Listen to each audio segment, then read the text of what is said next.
The Level on the go. Some relief with the weather. Up to 42 degrees here on Monument Circle. I'm Sasha Nixon. Here's what's trending at 9:02. The weekend and coming week should be fairly pleasant and mild. We're not looking at any rain chances, at least through next Friday. It's going to be seasonal here for the weekend, but then as we get into next week, we could see temperatures back into the 70s and maybe even 80. Meteorologist Aaron Updike with the National Weather Service Indianapolis. He notes that Saturday could be a bit breezy, but otherwise the weather will stand in stark contrast to that of last Friday and Saturday. 23 tornadoes have been confirmed around the state for March 31st so far. Indy Metro Police are asking you to help them prevent violence at short-term rental properties. Officers have seen more people using short-term rental properties for parties, which often feature underage drinking and or illegal drug use. As these parties are open to the public, they also have a tendency to lead to violence. Now, IMPD is hoping you will help alert detectives if you see anything suspicious. We're not here to be the party police. We're here to prevent it turning into a situation where there's gun violence. IMPD Captain Christopher Boomershine talking to IT-Mate. A new road dedicated for a late lawmaker from Indiana in Elkhart County Thursday. Kurt Darling reports. And I present to you Wilorski Parkway. The sign unveiled in a ceremony along County Road 4. Jackie Wilorski Parkway was built to honor the late Congresswoman who died in a car crash last year near Napanee. State Rep Tim Wesco, who represents Elkhart County in the State House, considered Wilorski a mentor. Jackie will always be remembered for her passionate service to this community and district. But it wasn't just to the people. It was an extension of her passion and service to the Lord. Kurt Darling, 93 WIBC Mobile News. And now for your traffic on the 5s. 65, if you're heading southbound, it's a little sluggish between I-69 and 71st Street. That's because of a crash. It takes out the right lane. This report is sponsored by Jackson Hewitt. Get 50% off tax prep at Jackson Hewitt. Limited time offer for new clients filing at participating locations. Max savings $200. Visit jacksonhewitt.com/50 for terms. I'm Paul Bodenloss with Traffic on the 5s. Follow us on Twitter at WIBC Traffic. Life is all about enjoying the little moments. Don't miss out on them because of unexpected heart issues. At Community Health Network, you receive heart care you can trust. From simple screenings to life-saving diagnostic and interventional cardiology services, we offer it all, so you can get back to the moments that matter. Learn more about our services at ecommunity.com/heart. Community Health Network. Exceptional care simply delivered. This week at Sullivan Hardware and Garden, get 30% off all patio furniture, wicker, Berlin Gardens, poly, cast aluminum, teak, and more. And now here's your forecast from the American Standard Heating Weather Center. Good morning. Mostly sunny skies and quiet conditions. Warmer too. Today's high around 60. Tonight, clear, quiet, chilly with some areas of frost, a low of 37. I'm Wish TV Storm Track 8 meteorologist Marcus Bailey for 93 WIBC. It's still 42 degrees here on Monument Circle. I'm Sasha Nixon. On the level, on the go, and on WIBC.com. You're listening to Rob Kendall. The idea that because some guy down the street from you sold his home, you should have to pay more taxes is wholly ridiculous. The whole thing is a giant scam. And Casey Daniels. Sounds like the Indiana Republican Party needs to work on their P&L statements. Taking this much, you spend this much. On 93 WIBC. Good morning. It is Friday, April 7th. It is Good Friday. It is 6 minutes after 9, and you're listening to Kendall and Casey on 93 WIBC. Are we all set? Do we have the Masters.com pulled up? Are we ready to go? Is everything good? Yeah, I've kind of lost interest in that. Already? That didn't take long. What happened? Moronk went merplunk. And now what are you going to do all weekend? Well, just like a normal fool, I'll just have to enjoy it for the pleasure of the sport. And knowing that you're not going to win any money. Boy, it's amazing, Casey. You bet on a guy that's a 350 to 1 and he doesn't come through. What were the odds of that? Well, let's talk about what happened with President Biden yesterday. The White House released its review of his fumbled withdrawal from Afghanistan in 21. They dropped the long-awaited 12-page report. Of course, this happened right before the Easter holiday, and President Trump, his indictment is still dominating the headlines. But let's talk a little bit about this report. So basically what this report, I mean, this is just unbelievable is a strong word at this point with Biden, because nothing is unbelievable at this point. The amount of lies and deception and deceit, nothing should surprise the American public at this point. But what they did in this report, so keep in mind, Biden had been president, what, 8 months? 7 months, I believe. Okay, 7 months. By the time the Afghanistan withdrawal happened. You are the president of the United States. You are the commander-in-chief. That is the primary job of the president of the United States, and has been since George Washington, is you are the commander of the United States military, and your number one job is to keep the country safe. If there is something going on you don't like, if there's something going on you don't approve of, if there's something that a previous president had done as it relates to the U.S. military, you absolutely have the right to stop course and say, we ain't doing that anymore. Mm-hmm. And despite all of that and a 7-month buildup, Joe Biden and his administration are dumping the blame for the botched Afghanistan withdrawal on Donald Trump. On the guy before him. So the report doesn't appear to acknowledge any of the mistakes that they made. And the GOP chairman for the House Foreign Affairs Committee was blasting the White House for outright dismissing the idea that the U.S. withdrawal from Afghanistan was chaotic. And as you mentioned, they totally shifted the blame to the other guy. Of course, that's their MO with everything. And Michael McCall from Texas, he said that John Kirby's comments during the White House press briefing, which we're going to get to, were disgraceful and insulting. He pointed out that President Biden made the decision to withdraw. He even picked the exact date, and that he is responsible for the massive failures in planning and execution. Reminder, 13 U.S. troops were killed in that withdrawal. And what it is, again, and we see this all throughout government, which is just a total abandonment of responsibility. Look, you made the mistake. You screwed up for political purposes because you believed it was politically expedient to be the president to say, we permanently got out of Afghanistan. You made the decision to withdraw those troops. You made the decision to withdraw them recklessly, and in the aftermath of the immediate beginning of the withdrawal, in which things were going sideways, you did not reverse course. And that is why 13 American soldiers were killed in Afghanistan. That's on you. Donald Trump had absolutely nothing to do with that. But it is just a repetitive behavior from politicians in this country in which they try to act as though the system they are not in charge of, they have no control over. Not nearly as important as 13 people dying in Afghanistan, but we are seeing it here right now in this state, in which the Republican Party, who writes the tax policy, who writes the way property taxes are collected, are looking at their constituents when they're getting these angry letters going, what the hell's going on? You're the party of low taxes, and our taxes are skyrocketing. And they go, well, we'd love to help you, but, well, that's an assessor issue. Mm-hmm. Taxes are assessed and collected at the local level. Well, who the hell set the policy that established the assessor? The state government. You guys could fix this tomorrow. Now, not as important as 13 people dying in Afghanistan by any stretch of the imagination. However, it is another example of just time after time after time where governments who are in charge of everything, who set the policies for everything, go, well, it was the other guy's fault. Mm-hmm. Somebody else's fault. I'd love to help you out, but there's just nothing I could do. Yeah, absolutely passing the buck. The review does acknowledge that the evacuation of Americans and allies from Afghanistan should have started sooner, but then they go and they blame delays on the last guy, Trump, also the Afghan government and their military. Keep in mind, not only were those 13 service members killed, but over 100, around 150 Afghans were killed. Plus, we left millions of dollars worth of equipment Billions. there. Billions of dollars. I wish it was millions. Yeah. And John Kirby, he holds this absolutely shameful press conference, right? It's unbelievable. What you're going to hear is maybe the most unbelievable thing we've heard the entire time Biden and his people have been in power, and that is really saying something.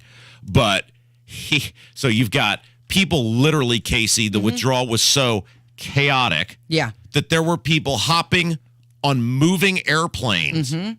That's how much despair those people were in. That's what an inevitable death sentence those Afghanistan people were in. And you've got people literally hopping on moving airplanes to try to get out of that country. And John Kirby goes, yeah, I didn't see any chaos. And so for all this talk of chaos, I just didn't see it, not from my perch. At one point during the evacuation, there was an aircraft taking off full of people, Americans and Afghans alike, every 48 minutes. And not one single mission was missed. So I'm sorry, I just don't buy the whole argument of chaos. He doesn't see the chaos. He doesn't see people hanging off of planes. He didn't see the baby being passed up among our military as they're trying to get these people on the flight, or the people who are trying to get on the flight. He didn't see the chaos of all the translators that were left behind. Who knows what happened to them if they're still with us. He didn't see the $7 billion in equipment that was left there. It was like he said that, I just don't see it. I didn't see the chaos. Like he was losing an intramural White House basketball game. But wait, Casey, there's more. He also says a lot went right. Nobody's saying that everything was perfect, but there was a lot that went right. And a lot of Afghans are now living better lives in this country and other countries around the world because of the sacrifices and the work of so many American government officials. So, yeah, there's a lot to be proud of, Peter. 13 Americans dead. But we all know Biden doesn't give a damn about that, because remember the photo of him looking at his watch when the caskets are coming home?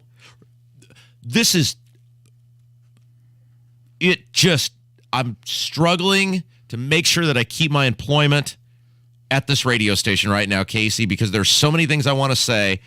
Those people are some of the bravest, most patriotic amongst us. And for this guy to have the audacity to say, yeah, a lot went right.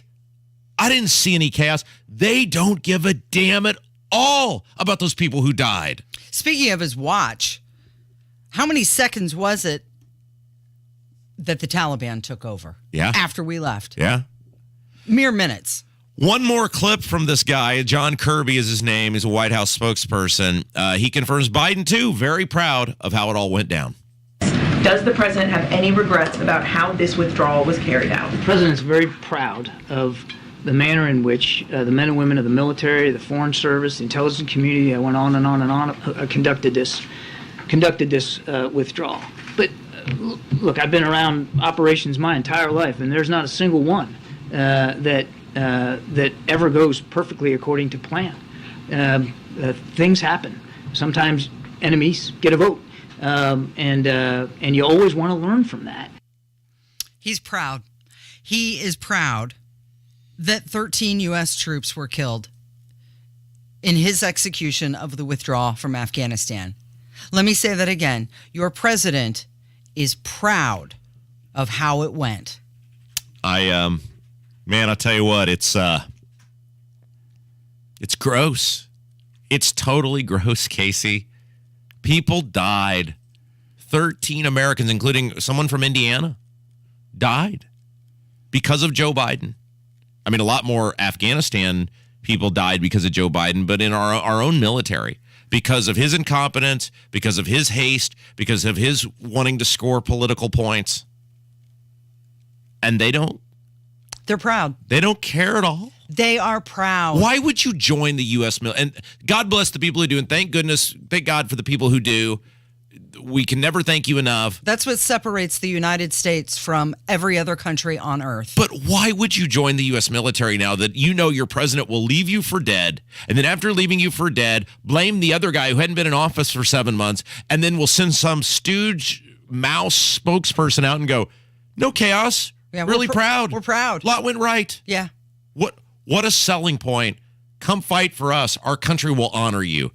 Give me a break. It's 16 minutes after 9. It's Kendall and Casey on 93 WIBC. The Pothole. Formed in colder months, tiny fissures are born, and in no time at all, they grow into big, gigantic tire killers. That's why you need Matt Baird Traffic. Watch out on Keystone Avenue. He'll guide you around these hidden monsters. Yeah, might as well call it a basement. And on to safer ground. You don't want to be in the far left lane. Mornings and afternoons on 93 WIBC. Give your small business one tech solution that checks all the boxes. It's all here with the Comcast Business Complete Connectivity Solution. It's cyber threat security for peace of mind. Check. The power of the largest, fastest, reliable network for small business. That's a triple box check right there. And save up to 75% a year on your wireless bill with Comcast Business Mobile. Check and cha-ching. It's everything you need to keep your business connected.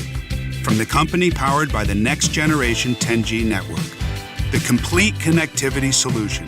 Get started for just $49 a month for 24 months when you add mobile. And ask about an $800 prepaid card. Comcast Business. Powering possibilities. Ends 5/21/23. Restrictions apply. Requires 2-year agreement, EcoBill, and AutoPay. New 100 megabits per second internet and security edge customers only. Equipment, taxes, and fees extra. Compares weighted average of top 3 carriers. Taxes and fees extra. Reduced speeds after use of monthly data. Savings vary. Did you know you can get your prescriptions for less at your local pharmacy? You can with GoodRx. It's the free app that can save you money on your medications. Just search for your prescription, choose the pharmacy and the price that works best for you, and then show your GoodRx coupon to your pharmacist at the drop-off counter. GoodRx works at over 70,000 pharmacies, including Walmart, Rite Aid, and Walgreens, and it works whether you have insurance or not. It's easy to save. Next time you drop off your prescription, check GoodRx. To start saving today, go to GoodRx.com. GoodRx is not insurance. Garage door problems? Call today for service today. Garage Doors of Indianapolis has been solving garage door problems for 33 years. Call today for service today. 875-4577. Garage Doors of Indianapolis services all makes of garage doors 24 hours a day, 7 days a week. Call today for service today. Get it fixed right now. Call Garage Doors of Indianapolis at 875-4577 or visit doorstoday.com. In the morning, call 875-4577. Service today. Inside Indiana Business Radio, the news you need to get ahead. Indiana's business news leader, weekdays at 6:32 a.m. and 5:56 p.m. on WIBC. It's the Kendall and Casey Show on 93 WIBC. Over? Did you say over? Nothing is over until we decide it is. Was it over when the Germans bombed Pearl Harbor? Hell no! German? Forget it, he's rolling.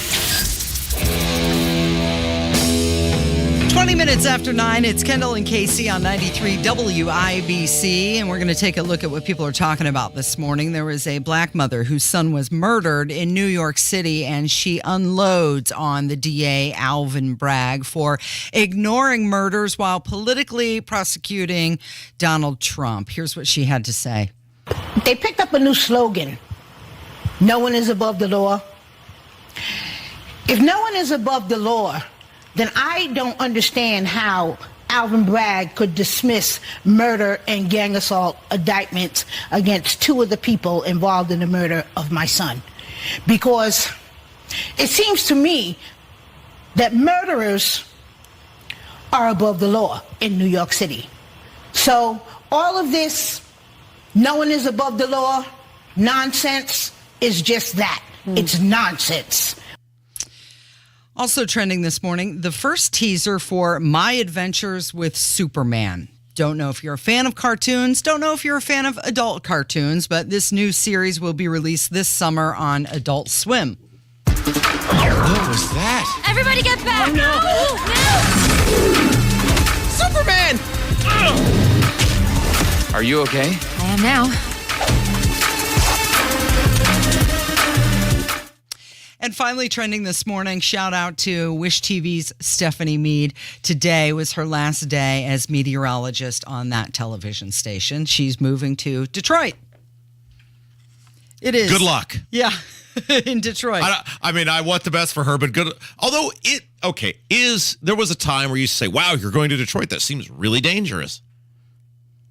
I think Indianapolis is probably more dangerous than Detroit now. By many measurable standards, Indianapolis per capita, probably a far more dangerous place to live than Detroit. Well, isn't our crime rate higher than even Chicago? Yeah, that's what I'm saying. Per capita, Yeah. I don't even think we get to say that anymore. Why would you go to Detroit? Now people say, why would you go to Indianapolis? 22 minutes after 9. It's Kendall and Casey. It's 93 WIBC, and a new poll has been released. This is a CNN poll, and just a third of Americans say that President Biden deserves to be reelected. 1 in 3. Get 3 people in the room, and only one of them's going to give him a shot. That's the conundrum for the Democrats, is nobody likes your guy, but you don't have a bench by which you would say, wow, this person is clearly the heir apparent and is ready to move right into that position. It's like in many in places of employment where you would say, well, Fred's not exactly doing the best job. Well, who do we have to replace Fred? Well, nobody. Well, so I guess we'll stay with Fred. Mm-hmm. You see this all the time in sports. They should fire that coach. Coach goes 500. It doesn't have a terrible season. Doesn't win the Super Bowl. Goes 9-8. Well, you got to get rid of that guy and replace him with who? Well, somebody else. But with who? With who? Who's the better option out there? The Democrats don't have that, and this comes back to the onus being on the Republicans to pick a nominee who can get across the finish line, who will not sabotage himself, who will not needlessly alienate women or, moderate voters or whatever. I'm not suggesting that we nominate some squish leftist candidate. I'm not suggesting Jeb Bush or Chris Christie. What I'm saying is you have to pick someone who will not needlessly alienate people because they can't control themselves or keep their mouth shut or behave in an appropriate manner on social media. It should be, let me rephrase it. It should be very easy to defeat Joe Biden. But yet the Republican Party cannot seem to get their act together. I don't know if you've noticed it lately, but there's been a bit of a rebranding with the Biden administration. They're now starting to call it the Biden-Harris administration. Why do you think that is? Because she's more unlikable than he is. I don't know, but it is intentional because they're doing it for a reason. Do they not think that he could make it through a second term? It's a great question. And they're trying to brand her along with the administration. But this is a new turn. They're starting to name it the Biden-Harris administration. But she's more disliked than he is. Mm-hmm. Mm-hmm. Or they're trying to lump her in with his low ratings and maybe blame her for these low poll numbers. But that's pathetic, though. That would be like, you may know this, Casey, we're number 1 in the money demo. Mm-hmm. Did you know that? I heard that. Yeah. It would be like, congratulations. Thank you. Thank you. It's mostly you. But it would be like if we were not number 1 in the money demo. Let's say we were number 14 in the money demo. Mm-hmm. It'd be like me going, it's Kevin's fault. But it's the Kendall and Casey show. It's frickin' Kevin's fault. It's all him. Well, that's what we're going to do for sure, Kevin. Just beware. So this poll was done before the indictment of Donald Trump, and it says that Biden's approval rating overall is at 42%. So he's underwater, 57% disapproving.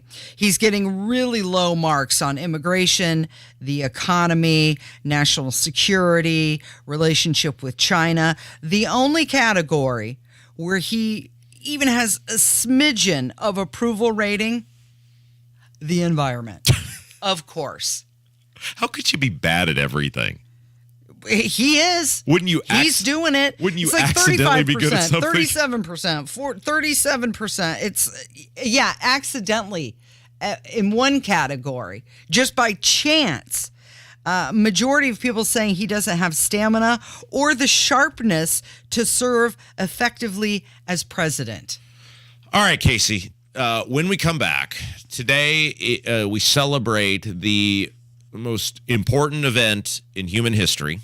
It was Jesus's crucifixion on the cross and then his rising from the tomb 2 days later. And we hear a lot of people, a lot of people get Good Friday off. You hear a lot of people say, Happy Good Friday. Hope you they have no idea what it's about, what it represents. So we're going to have two guys who do. Our good friends, Nathan Peternell and Micah Beckwith from Life Church are going to come by. We're going to talk about the meaning of Good Friday, the historical background behind it, what was happening in the world at the time, and we're going to give everybody just a full picture of what Good Friday is actually all about. It's coming up with Kendall and Casey on 93 WIBC. I can't wait for what's next, even with stroke risk due to atrial fibrillation, an irregular heartbeat not caused by a heart valve problem. Eliquis, the Pixaban tablets, reduces stroke risk. It's the #1 cardiologist-prescribed blood thinner. Don't stop taking prescription Eliquis without talking to your doctor, as this may increase your risk of stroke. Eliquis can cause serious and, in rare cases, fatal bleeding. Don't take Eliquis if you have an artificial heart valve, abnormal bleeding, or have antiphospholipid syndrome. While taking, you may bruise more easily or take longer for bleeding to stop. A spinal injection while on Eliquis increases risk of blood clots, which may cause paralysis, the inability to move. Get medical help right away for unexpected bleeding or unusual bruising, or if you have tingling, numbness, or muscle weakness. It may increase your bleeding risk if you take medicines such as aspirin products, NSAIDs, SSRIs, SNRIs, and blood thinners. Tell your doctor about all planned medical or dental procedures. Learn more at Eliquis.com or call 1-855-ELIQUIS. Cashback is not available on gas in New Jersey and Wisconsin. Couponing. Wow, you didn't strike me as the coupon type. Just trying to stay ahead of inflation. Gas, groceries, everything. It's all more expensive. I need to save wherever I can. Have you tried Upside yet? Upside? What's that? It's a free app that I use that pays cash back for every gallon of gas I buy. You've got to buy gas to get around anyway. Might as well get paid for it. Come on, does that really add up to anything? I've already made around $200. The extra cash helped pay down my bills, and I even had a little extra left to treat myself. And the Upside app is free? Totally free, and the cash back is real. You can transfer the cash right to your bank account. I'm downloading Upside right now. Download the free Upside app now to earn cash back every time you buy gas. Use promo code OIL to get an extra 25 cents per gallon on your first tank. You can cash out anytime right to your bank, to PayPal, or a gift card for Amazon and other brands. Just download the free Upside app and use promo code OIL for a 25 cents per gallon bonus on your first tank. That's code OIL for a 25 cents per gallon bonus. Announcing Palavana Cubano, the newest and tastiest Cuban sandwich restaurant in Indy, located in the Garage Food Hall in the Battle Works district. Palavana Cubano is dedicated to serving authentic, mouth-watering Cuban sandwiches, coffee, and pastries. If you have never tried a Cuban, you're in for a treat. A warm and inviting atmosphere with colorful decor that pays tribute to the vibrant culture of Cuba. For a quick lunch or relaxing dinner with friends, Palavana Cubano is the perfect destination. 93 WIBC Mobile News. On the level, on the go. How you can help. 42 degrees here on Monument Circle. I'm Sasha Nixon. Here's what's trending at 9:30. Indy Metro Police are asking you to help them prevent violence at short-term rental properties. Officers have seen more people using short-term rentals for parties, which often feature underage drinking and or illegal drug use. At these parties, which are open to the public, they also have a tendency to lead to violence. Now, IMPD is hoping you will alert detectives if you see anything suspicious on social media. We're not here to be the party police. We're here to prevent it turning into a situation where there's gun violence. IMPD Captain Christopher Boomerchine talking to IT8. A judge will not recuse himself from the trial of the man accused of killing an Indianapolis Metro police officer. Elias Dorsey is accused of killing Officer Breanne Leith in 2020. The Marion County Prosecutor's Office asked Judge Mark Stoner to step down from the case, saying there was bias against the state after the judge wanted more evidence before determining if the death penalty could be pursued. Stoner responded Thursday, saying there were not grounds for a recusal.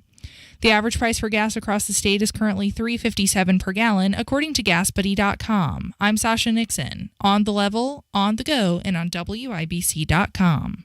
Michaelis presents Password.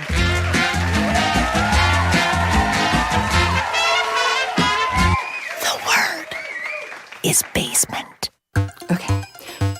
Wet. Rain. Leaky.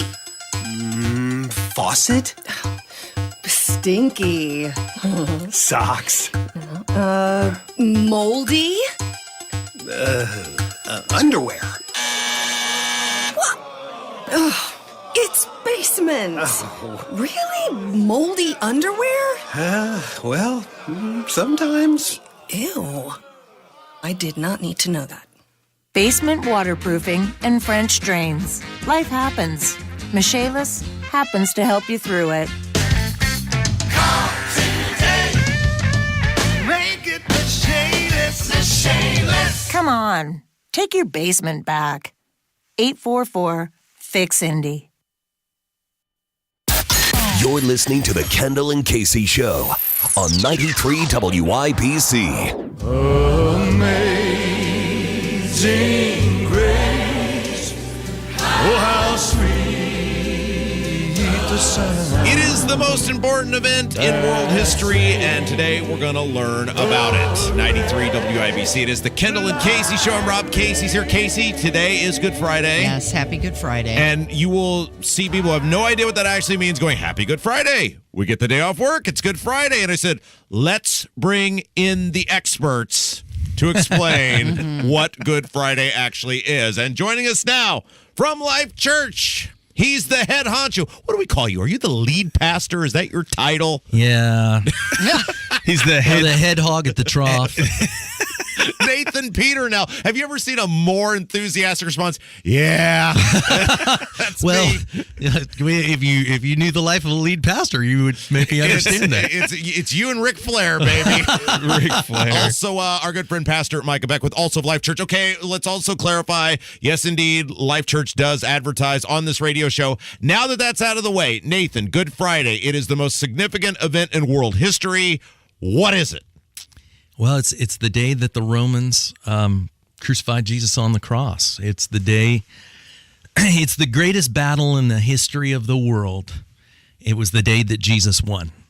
So everything that, that the enemy, the devil, he wanted to do in terms of defeating God comes down to that moment. Will God sin? Will God succumb? Will he be able to follow all the way to the cross and be the pure, spotless Lamb of God come to take away the sins of the world? You know, Mike, it's interesting because a lot of people celebrate Easter, right? People go to church on Easter. Mm-hmm. It doesn't seem like Good Friday gets the respect it deserves in terms of, hey, not everybody goes to church on that day. There isn't this big national celebration of it like Easter. Why is that? Well, it's hard. I think it's to watch and remember really what Jesus did on the cross. Tonight at Life Church, at all of our campuses, we're showing the Passion of the Christ.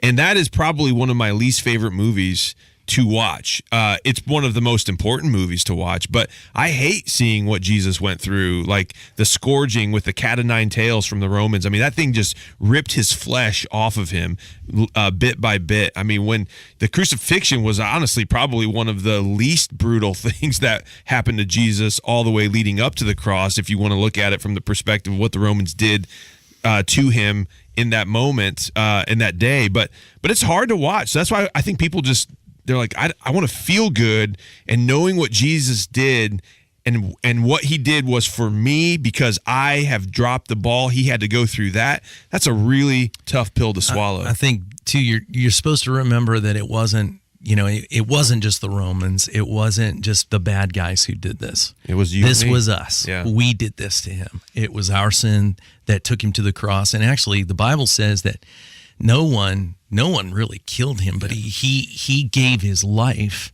And because he had the authority to give his life, he also had the authority to take it up. So without Good Friday, there is no Easter, right? There's no resurrection of the dead unless he perfectly walks this thing out. And that's why at the end of his life, as he gives up his spirit, he says, it is accomplished. He's saying, mission accomplished. I have done everything that needed to be done. I've fulfilled every prophecy. I've fulfilled it all. And I've given my life. Casey. Oh, yeah. So Easter. Mike is like, oh, yeah, it's also Casey. No, I was just going to say. Somebody else is here. Go ahead. I was just going to say that the "it is finished" is a legal term. It was a legal term in the Greek society. What he said, it was like, legally, I have paid now the debt in full. You have been set free. And that, I just wanted to hit on that because a lot of people kind of glance over that when he said that. He was making basically a defense attorney's argument. It's done. It's paid for. Prosecutor, back off now. Real quick, and I'm also going to hog Casey's mic time. Just to introduce our guests again, Nathan Peternell and Micah Beckwith of Life Church. We're talking about Good Friday. Casey, please, the floor is yours. Yes, so Easter is the fulfilling of the promise. It's the resurrection, and very significant. However, Good Friday is actually the gift. That's the day that Jesus died on the cross for our sins. Yeah, that's right. Yeah, he purchased us. That's why we call it redemption. Redemption is the word to purchase back.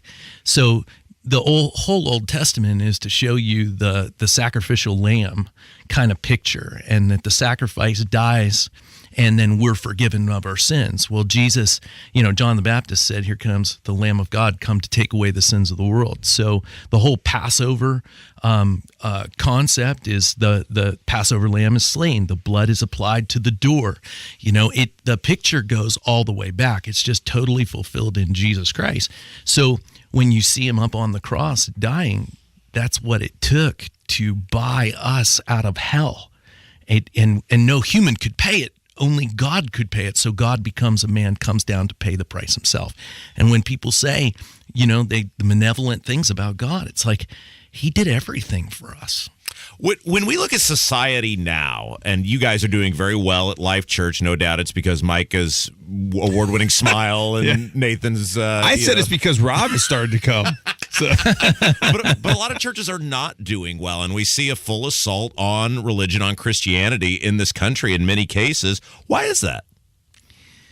Well, I think because I'm going to blame preachers. I'm just going to go. So it's your fault. Yeah, it's the preachers. I think if you have death in the pews, it's because there's death in the pulpit. They're not preaching life. The gospel message is the greatest story in the history of the world, and where it's preached and related correctly, I believe that there's a hunger in people's hearts to come. It's when you see that everybody is confused about what is the truth, and you even watch the preachers. Sometimes I put my head in my hands and I am ashamed at the clergy in America because they are not preaching the gospel. They're not relating the scriptures, and they're not doing it with any level of authority because they've taken up like worldly authority rather than spiritual authority. Well, and they're afraid to offend. I think a lot of pastors want everyone to like them. And you're the perfect hire then. That's right. No, I look at the words of Jesus, and Jesus says, hey, just so you know, they hated me first, they're going to hate you. But somehow preachers in America have made it their job to be liked by everyone. And I ask any preacher first and foremost, I'm like, how many enemies do you have? How many people hate you that you can list right now to me as we're talking? And if they can't tell me anybody, that means they're not actually preaching the truth of God's word very well, or they're not preaching it at all, because if they were, the world would hate them. And I think it's sort of a litmus test. Good pastors who bring life, good preachers who bring life, that the world, the devil and his minions are going to hate you. But for some reason in America, we kind of have this concept like, oh no, I need to be liked. And it's not our right to change the story. We belong to the king. The king is the one, he set the story, and we're just ambassadors of the king. God doesn't need a PR department. He doesn't need us to try and soften the story. The scripture is very clear that the cross is offensive, and you have to stare that offense in the face. That's part of the gospel story. I need God. I did this to him. All sin in scripture is against God. Mike has been waiting for 2 weeks, Nathan, to get at this, and so I'm going to turn it over to him. We have some people that are very critical, Micah, of your politics from the pulpit. You support candidates, you endorse candidates, and we see it in our YouTube chat, and Casey and I chuckle at it, and they'll just put out 501c3. Can you explain how and why the church is allowed to be involved in politics? And you actually welcome the IRS coming to your doorstep, you said. We would love to have that battle right now because we would absolutely win it the way the court makeup, and especially the Supreme Court is made up right now. We can speak our mind from the pulpit because of the First Amendment. There's nothing saying in the 501c3 tax-exempt status that churches cannot speak their minds, what they believe to be true from the pulpit. The only thing the 501c3 status prohibits is for someone to give a tax-deductible donation to a charity, and then that charity then gives it to a candidate. Because when you give money to candidates, you can't write it off on your taxes. So it'd almost be like money laundering. If you're saying, hey, charity, here's $100,000, I'm going to take the tax deduction, but I want you to give that $100,000 now to this candidate. You can't do that. So that's the only thing the 501c3 status stops. What most churches have been lied to or have bought the lie thinking, well, that means I can't be political. First and foremost, you have to remember the 501c3 status, the Johnson Amendment was Nobody knows the amendment. You remember the Johnson Amendment? Sure, that one. Yeah, it was the Johnson Amendment that forced churches to shut up because Johnson at the time, he was a senator before he was president, Lyndon Johnson, he hated churches because he was a racist guy. The church in Texas stood up to him and said, you are racist. God is against racism. We're going to stop you. He had a chip on his shoulder. So he brought forth this amendment while he was a senator, and that he tried to silence the voices of the church because he didn't like the truth that they were speaking. But here's what every church needs to know is that there is nothing that you need to be afraid of from the IRS to be able to speak. Who are the godly candidates out there? Who's upholding biblical truth? What are the values and the issues that the Bible talks about within the political environment? Every church not only has the right to do that, they have the duty to do that. And up until about 60 years ago, most churches were having election Sundays. They were preaching on what candidates to support because they aligned with God's word, and what candidates not to support because they didn't align with God's word. So every church has a right to get involved in politics, and they should. It's Kendall and Casey on 93 WIBC, and joining us is Nathan and Micah from Life Church. And Nathan, I'll ask you this question. A lot of people grew up in the church, but then maybe their religion is in a dormant state. What do you say to those people to get them back in the fold? Well, I would say come and see. There's a lot of things that people got turned off to, because of wounds or hurts or something like that. Jesus didn't do that to you. A human did that to you, right? Jesus has been nothing but good to you. Yeah, there's people that have problems with God, and they need to remember that he's God and they're not, right? Ultimately, they are going to stand before him. I think what you got to do is say, look, the story is the best story in the world. All the beauty of the world, it comes out of the concept of grace. We don't deserve God's favor. God gives it to us, and that's amazing. That's amazing grace. It means unmerited favor. It's kind of the picture of God getting down on one knee and opening his arms to a child, and that child running into his arms, right? That's grace. It's a beautiful picture. Where else are you going to go? What else is going to save you? Who else has these words of life? What's your alternative? There is no other alternative to get to God except for Jesus Christ. He says, I'm the way, I'm the truth, I'm the life. You have no other place that you can go. A lot of people go, well, I'll just be good enough. How good can you be? How good can you possibly be if you try to be good? God says, all of your good deeds, if trying to reach me, it's of no value. It's like menstrual cloth, he says. Now, there's a pretty picture, right? That's not good enough to get to him. So you have to have Jesus do something for you to get you in. You're not the hero of your story. Jesus is the hero. Got about 30 seconds left. Micah, what is the takeaway from Good Friday? What should people remember as they go throughout their day today? You can be a prince or a princess in the greatest kingdom that this universe has ever known. Have you ever felt that you have no significance or you have no purpose? There's a God in heaven who says, I'm the king. I want you to come into my family. I want you to be a part of my kingdom, and I want to use you in a powerful way. Nathan Peternell, Micah Beckwith, Life Church. Thank you, my friends. Thanks for having us. Absolutely. Casey, take us out. It's Kendall and Casey on 93 WIBC. Coming up on Tony Katz today, the Department of Education proves why we don't need a Department of Education. That's after the news at noon on 93 WIBC. What's your favorite diamond shape? Princess cut, pear shape, emerald cut? At Shane Company, we offer both natural diamonds and lab-grown diamonds in 10 different shapes. Since 1929, we've been in the diamond business. Because of our multi-generational relationships with ethical diamond sources, we get first pick of their most beautiful diamonds, whether they're from the earth or made in a lab. Come in and see them with your own eyes. Whether you choose a natural diamond or a lab-grown diamond, it will be the highest quality within its grade. Visit us for diamond stud earrings, a diamond for a personalized pendant, or a stunning center stone for your engagement ring in your favorite diamond shape. Whatever you choose, you can be sure your Shane Company diamond will sparkle from across the room and be treasured for a lifetime. Now you have a friend in the jewelry business. Shane Company and ShaneCo.com. I think demonstrably our city is on a flat line to declining path. Right now, Indianapolis is under attack. But Jefferson Shreve has a plan. With murder, shootings, and violence surging, Jefferson Shreve will put more cops on the street and give them the support they need to do the job. Our murder rate per capita in Indianapolis is higher than Chicago. Violent crime, crumbling infrastructure, and an epidemic of drug addiction is deteriorating our once proud city. Under Mayor Hogshead, Indianapolis is unsafe. We've got an administration that's just going through the motions. We will work door to door and neighborhood to neighborhood to share our vision for taking back our city. So, 4 more years of the same problems, only worse? Or is it time for a change? I'm Republican Jefferson Shreve, and I need your vote for Mayor of Indianapolis. Paid for by Shreve for Mayor.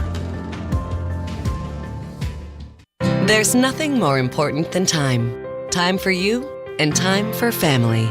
If issues like high blood pressure or high cholesterol run in your family, make time for highly skilled heart care too. At Indiana University Health, you can book a same-day appointment with the state's most preferred provider of cardiovascular care. See a top cardiologist today, then get back to what's most important without skipping a beat. Visit iuhealth.org/heart to book your appointment today. It can be dangerously easy to steal your identity during tax season because so much sensitive info is all together. Before we start the annual meeting of Sean's personal info, has anyone seen Social Security number? Not me. Nope. Nuh-uh. Oh, no. He's been stolen.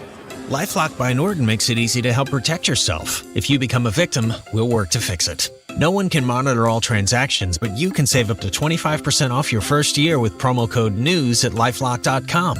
Identity theft protection starts here. I'm attorney Darryl Isaacs, the Hammer. If a car accident has left you with a concussion or memory loss, you could be suffering from a traumatic brain injury. Just click to get help quick, so we can help you get the medical attention you deserve. Go to WeWin.com. That's WeWin.com. 9:49, it's Kendall and Casey on 93 WIBC. Give yourself a pat on the back. You made it to Friday. Congratulations. So the most prominent Trump supporter in Indiana to this day. Me. You're the most prominent Trump supporter Well, I'm in the only the one state who of called Indiana? a great dream. Who Yeah. else got called a great dream? He did endorse Jim Banks. What would you rather have, some meaningless endorsement in a race you win by 35 points, or to be called terrific and a great dream? I'd rather be a great dream. Yeah, exactly. Okay. You're terrific. You win this argument. That's what he said. I really get what's going on in the country. Would you still consider yourself the most prominent Trump supporter in the state? Well, that's why they picked me. I mean, But still, to do the interview today, that was years ago. What about today? I think I'm the most honest person in regards to Donald Trump in the state, because I'm not such a homer that I say everything he does is perfect. Now, I know to many Trump loyalists, unless you say, oh my gosh, he's the greatest person who ever lived and ever walked the face of the earth, and he's an infallible human, and all the stuff he does is never, ever his fault, then you're not an actual supporter. I want whoever the Republican nominee is, because it's going to be Trump or DeSantis, to win. Mm-hmm.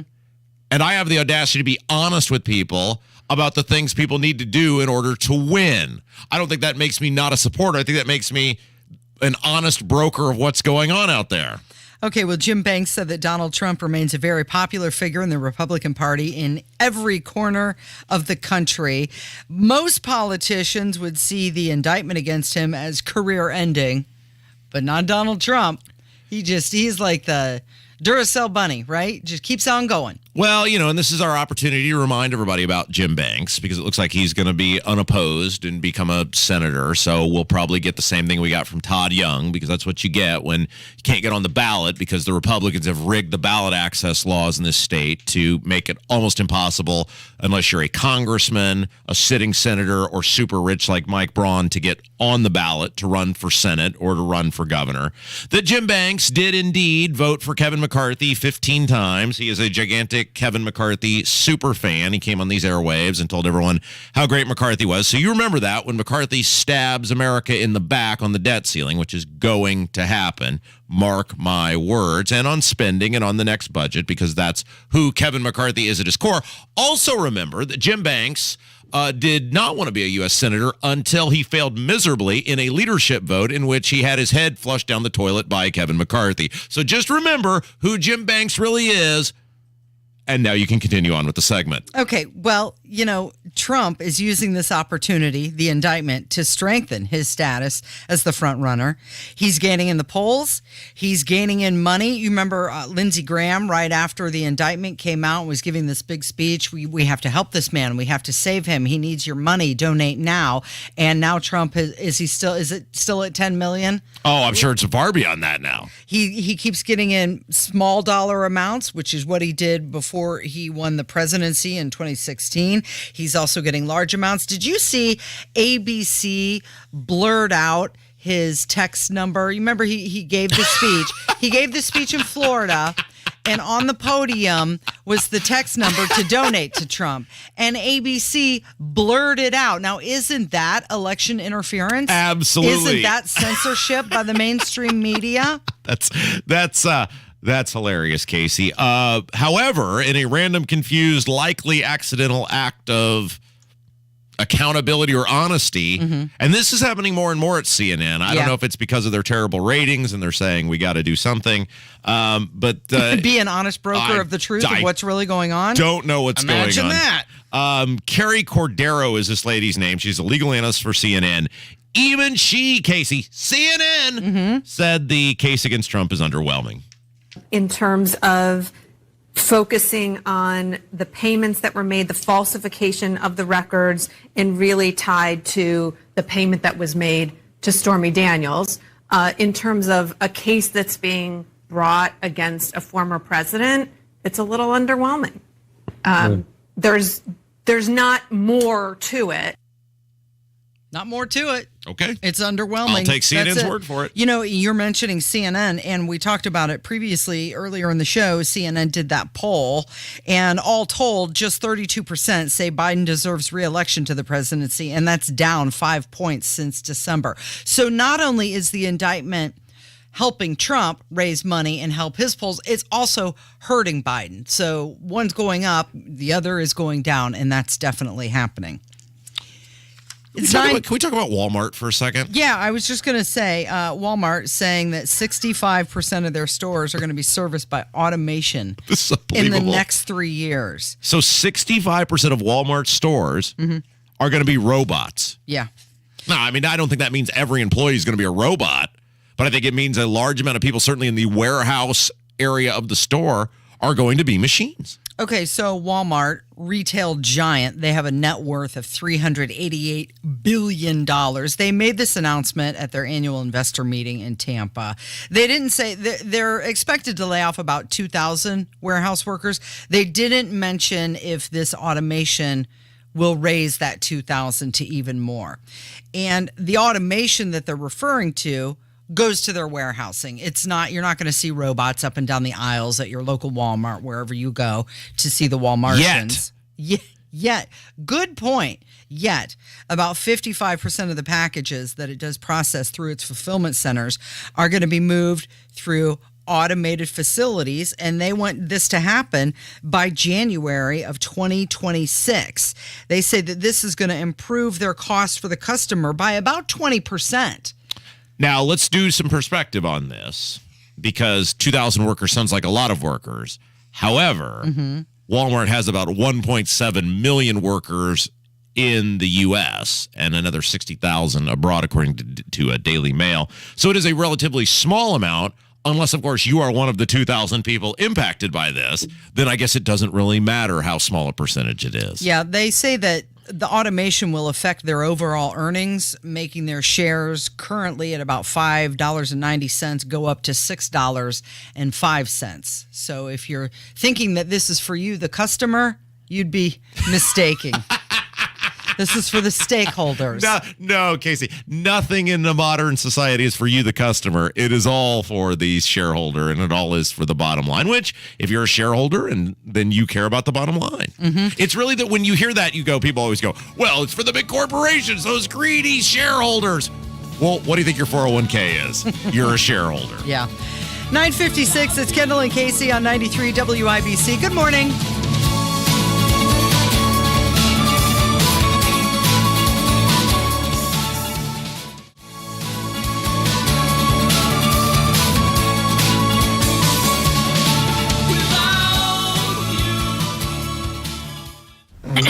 Mom, Dad, Sis? Here we go again. Why are you in a suit? Picture, if you will, a world with the best network imaginable. I'm talking about the Xfinity 10G network. Go on. Mom, remember how your reality shows wouldn't load with all of us online? Now you can binge. And Susie, we'll have fast internet in the basement. Nice. If you have any questions, here's my card. This is just your name on a gum wrapper. Introducing the 10G network only from Xfinity. The future starts now.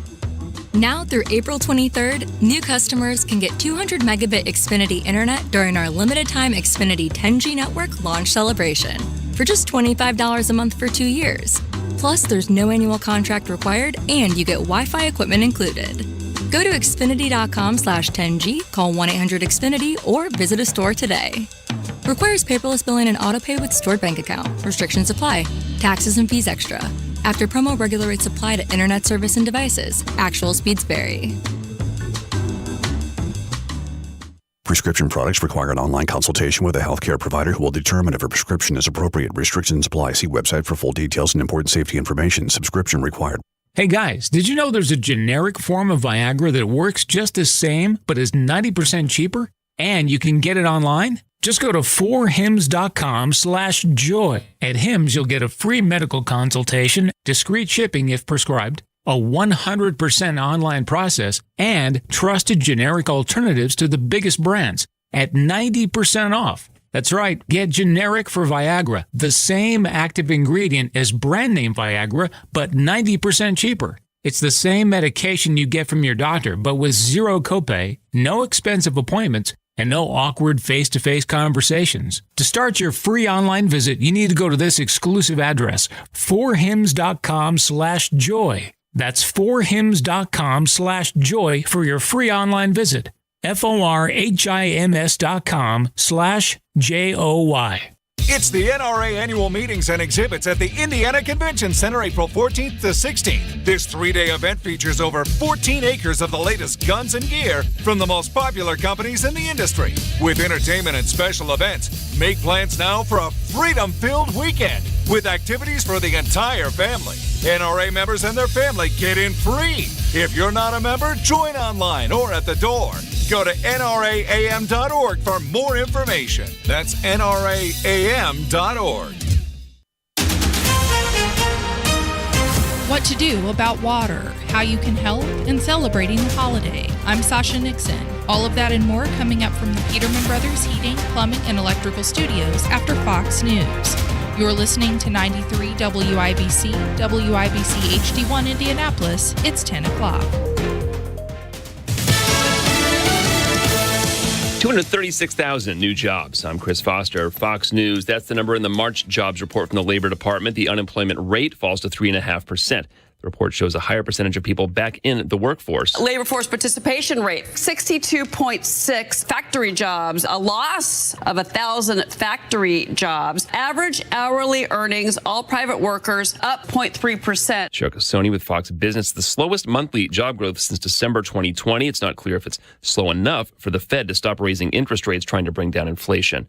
Documents appearing to be U.S. and NATO war plans for Ukraine are out there on social media. Analysts telling the New York Times the documents, if legitimate, could provide Russia with valuable insights, such as how fast Ukrainians could receive weapons such as rocket systems, information the Pentagon has not released publicly. The Times also cites analysts saying the documents look like they've been changed in certain places, exaggerating the amount of Ukrainians killed while understating the number of Russians, and that could be an example of Russian disinformation. Fox's Ryan Schmelz. 2 Democrats expelled from the Tennessee legislature may not be gone long. They could be reappointed by a county commissioner until a special election they're allowed to run in. Tennessee State Representatives Justin Jones from Nashville and Justin Pearson from Memphis both say they'll be back at the Capitol next week for a rally.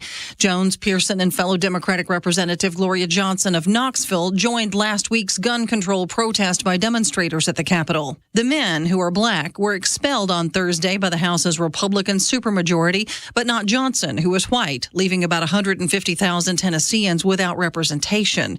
Johnson pointed to race as the reason she kept her job while her colleagues did not. Fox's Tanya J. Powers. Pope Francis is now not presiding over an outdoor Good Friday procession in Rome. He was recently hospitalized with bronchitis. America's listening to Fox News.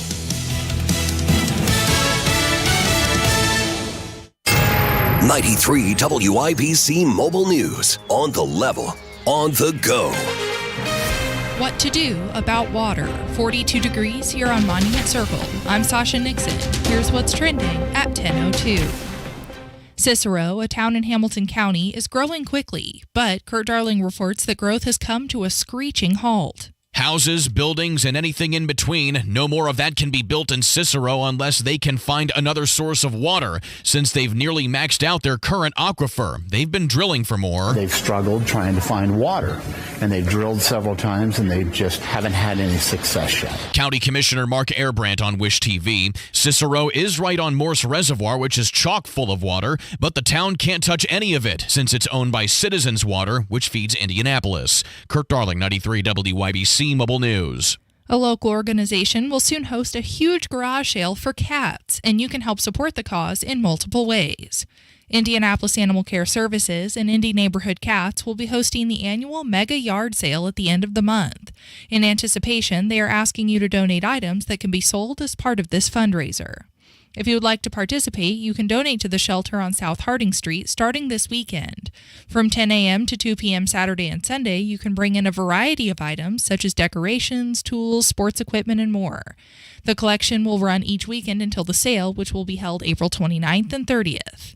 It's Easter weekend, and Terry Stacy has something you and the family can do for the holiday. On Saturday, the Indianapolis Cultural Trail presents Adventure on the Canal. Basically, we'll have a variety of egg stops along the canal. It's a 2.5-mile loop, and then at each stop, there'll be an activity. That might be an arts and crafts, that might be a game. They'll get a candy-filled egg at each one of those stops. And then if they complete the entire loop and go to all the stops, they can exchange those eggs for a cool prize at the end. Amy Marsalovich says it's free, and check-in is at the Colts Play Space from 10 to 1. Terry Stacy, WIBC Mobile News. And I'm Sasha Nixon, on the level, on the go, and on WIBC.com.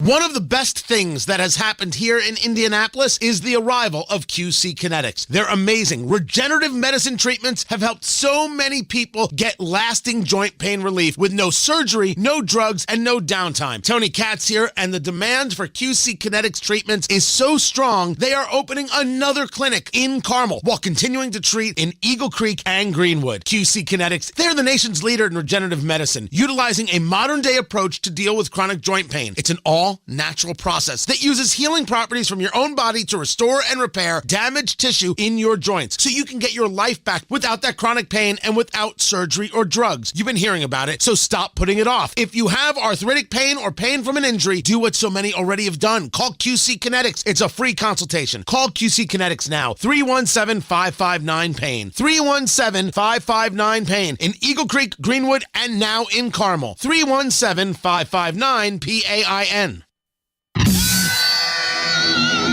You're listening to Rob Kendall. The idea that because some guy down the street from you sold his home, you should have to pay more taxes is wholly ridiculous. The whole thing is a giant scam. And Casey Daniels. Sounds like the Indiana Republican Party needs to work on their P&L statements.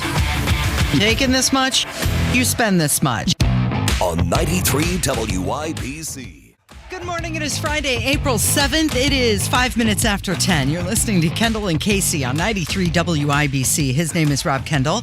My name is Casey Daniels. We're glad you're here. You can join us on YouTube if you'd like. Just type in Kendall and Casey into the YouTube search bar. Let's talk about something that we said was going to happen is now looking like it's going to happen.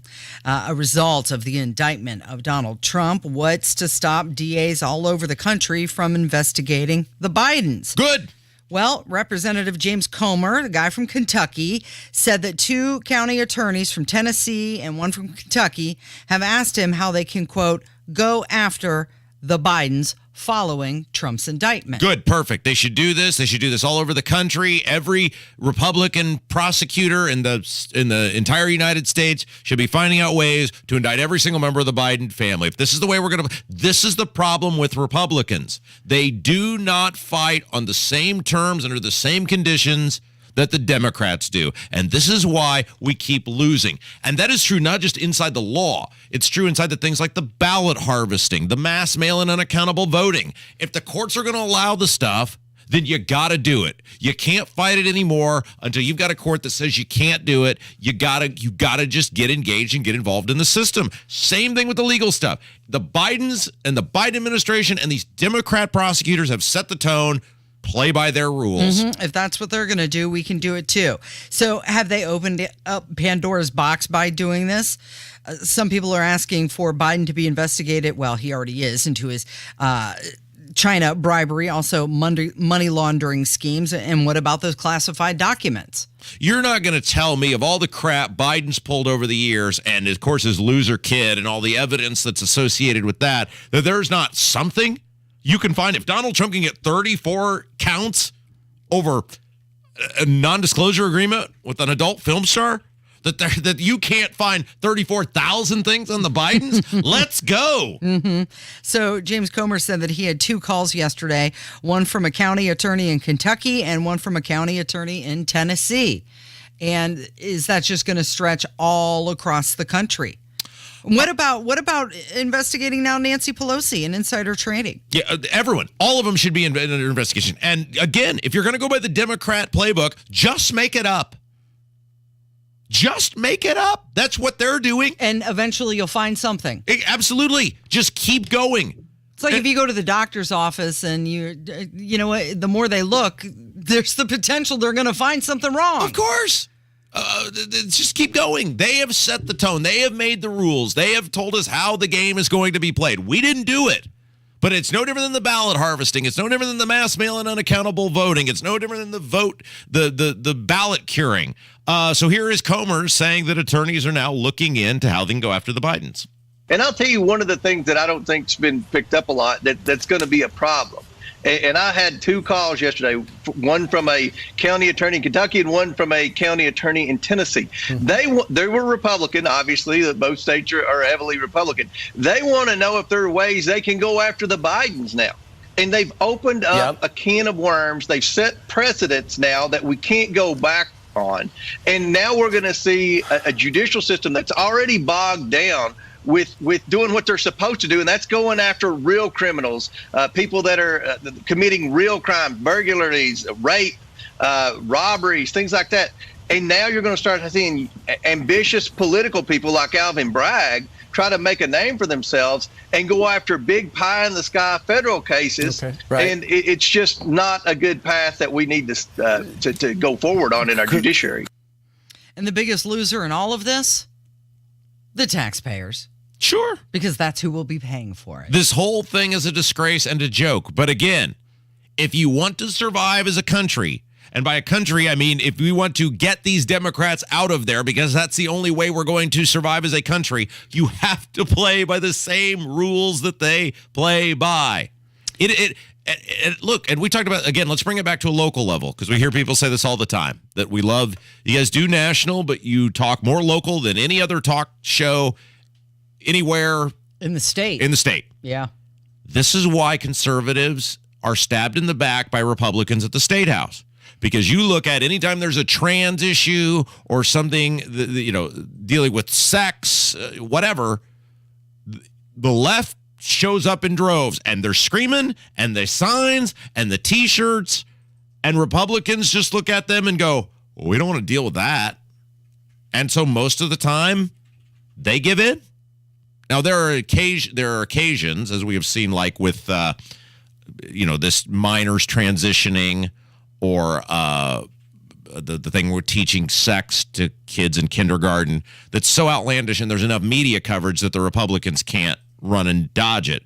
But for the most part, especially on the public education stuff, teachers' unions in Indiana win all the time because they are loud, they're obnoxious, they're angry, they're bitter. They bring signs, they bring T-shirts, and conservatives just sit home and go, why would you listen to them? Because our lawmakers are very, very, very, very weak and generally unintelligent people. And so the same thing is going on here.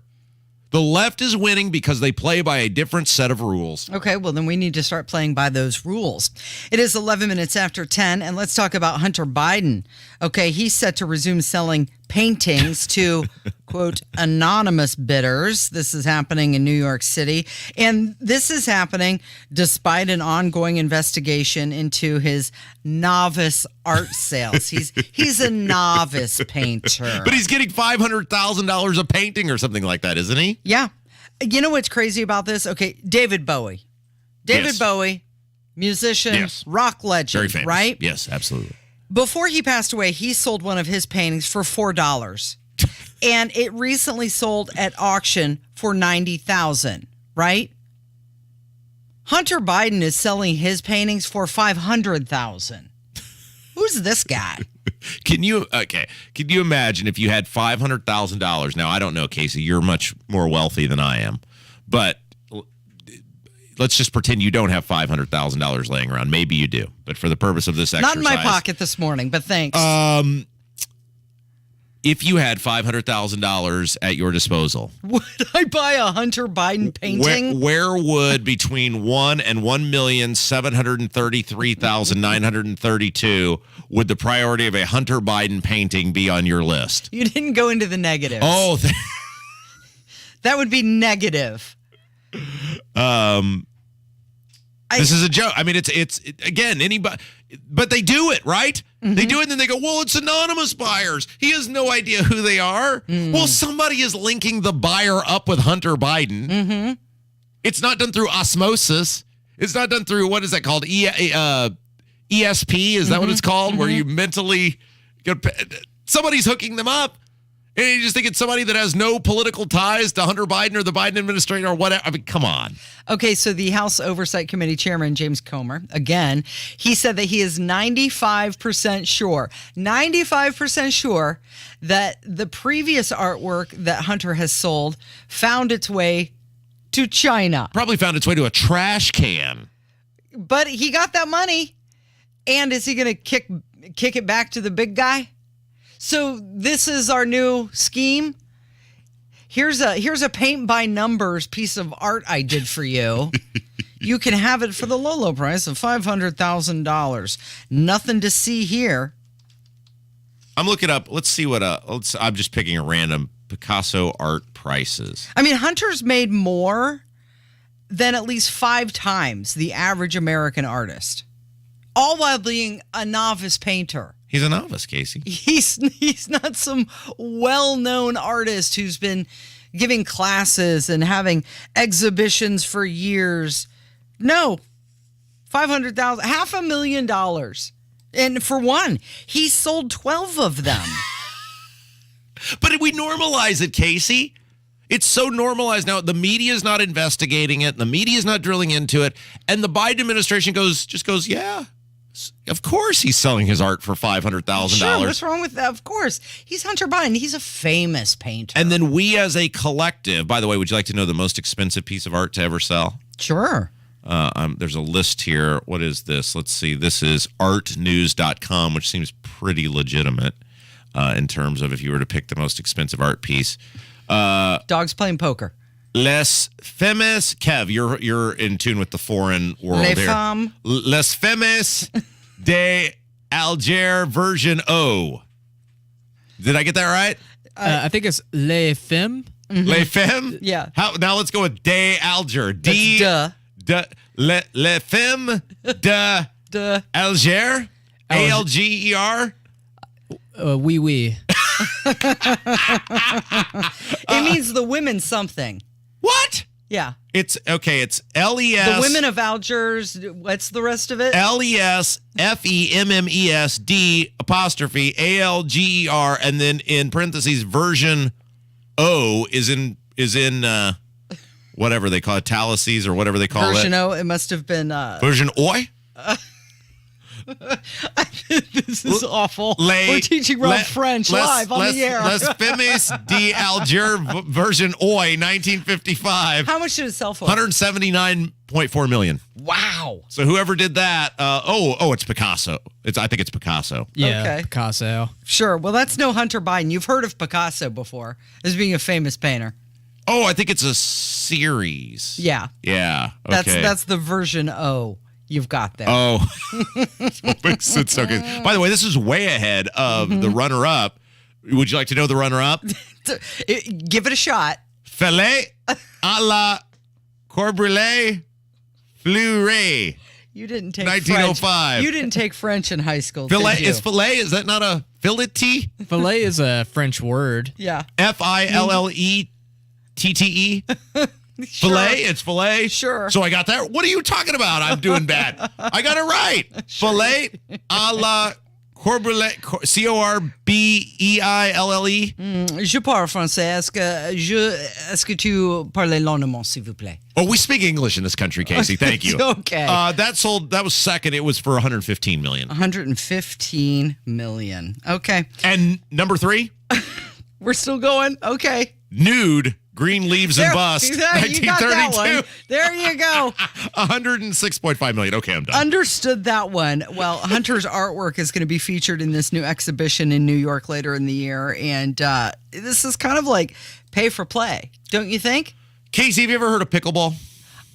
I have heard Have of you ever played pickleball? No, but I've seen it, and our boss plays it. Yeah, it's a new thing. It's taking over? I was going to say it was for the old people, but you just mentioned our boss plays it. So it's a new thing for all the young hipsters. Mm-hmm. And they have TV ratings now for this. Yes, they do. And they're unbelievable. And tournaments, too. And we're going to get into it coming up from 93 WIBC.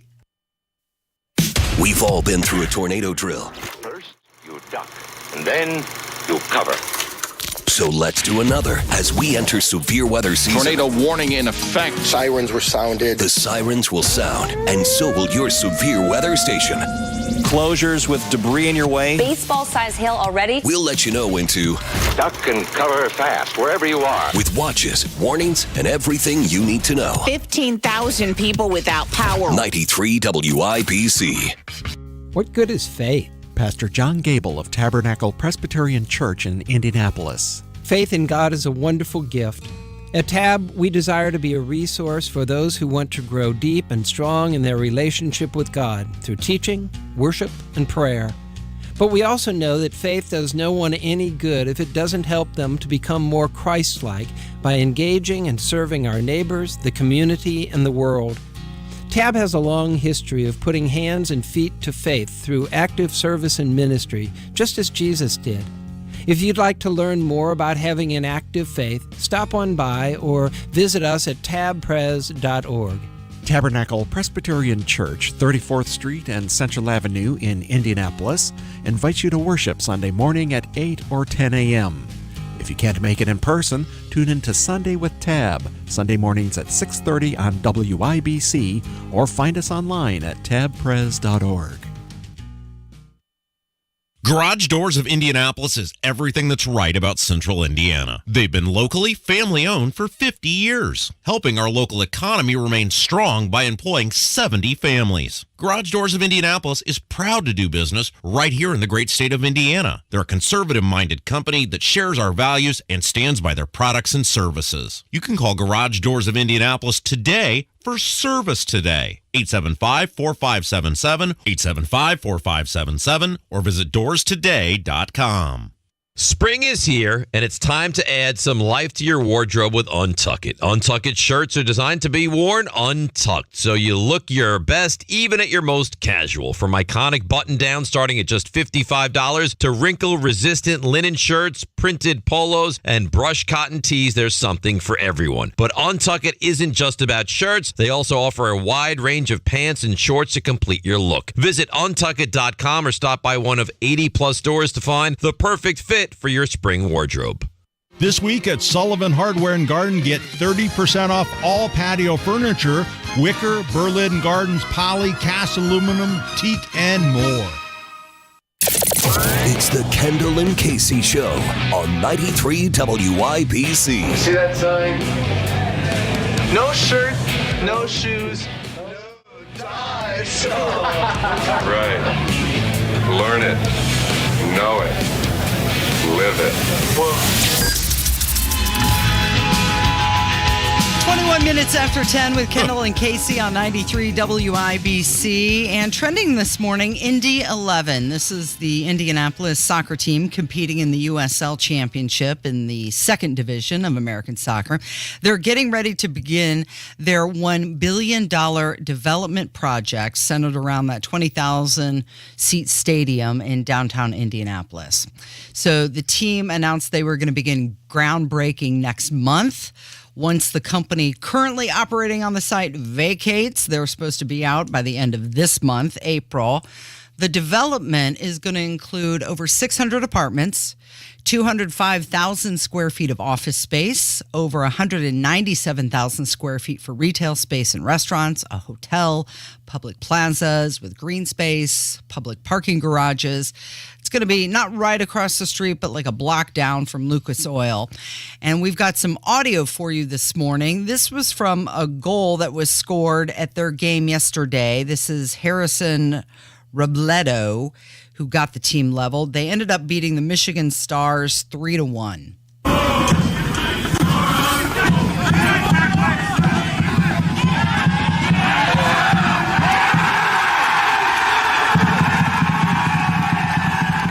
Excited crowd, excited fans. Also trending this morning, Lego. They're giving away a free Easter Bunny set. Here's how you can get it. If you spend $70 or more on any purchase at Lego.com, you'll receive an Easter basket set for free. This is, of course, while supplies last. It features a little bunny popping out of an Easter basket with flowers. It's valued at $20, consists of 368 pieces, and the bunny set is for those aged 9 and up. Did you play with Legos a lot when you were young? Not a lot. You know me, I was an intellectual supergiant, and the Legos were just of no interest to me. I was reading things, and I was... I thought you didn't like to read books. Right. Good call, Kevin. Magazines, Kev. Magazines. What do you think about adults who put together the Lego sets and then keep them on a shelf? Look what I've done. Look, I'm not going to judge people's hobbies as long as they're law-abiding and as long as they're, legal in all 50, most of the 50 states. I think that's probably okay. I mean, would hate people to judge me for what I do in my spare time. So I'm all right with that. Also trending this morning, pickleball. So this pickleball rally, it was John McEnroe. He was amped up after he scored a point. Up and pickleball, it's up, then down.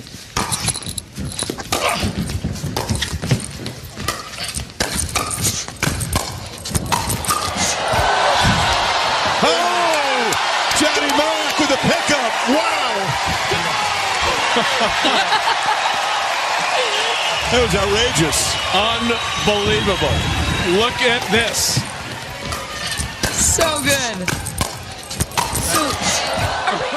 This was an inaugural event. It featured John McEnroe, Andy Roddick, Andre Agassi, and Michael Chang. And it was more popular than 13 baseball matchups, more popular than 7 NBA games, more popular than 5 NFL games. Wait. Time out. Let's get into pickleball here in a second. Okay. But you said it was more popular than how many baseball games?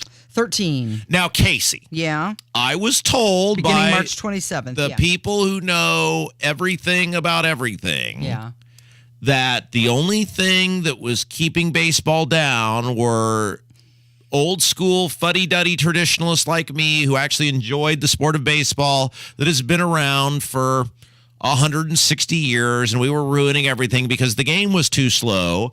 And if we simply sped the game up, and old traditionalists like me, who actually watched and enjoyed baseball, got out of the way, all of these people who never watched baseball before would be clamoring for the sport. Now, they've sped the game up. They've ruined it for me. They told me get the hell of the way, and they don't want me a part of the sport anymore, which is fine. I'm going my merry way, and baseball and I are having a fine little divorce, and I'm not watching them, and they're not bothering me.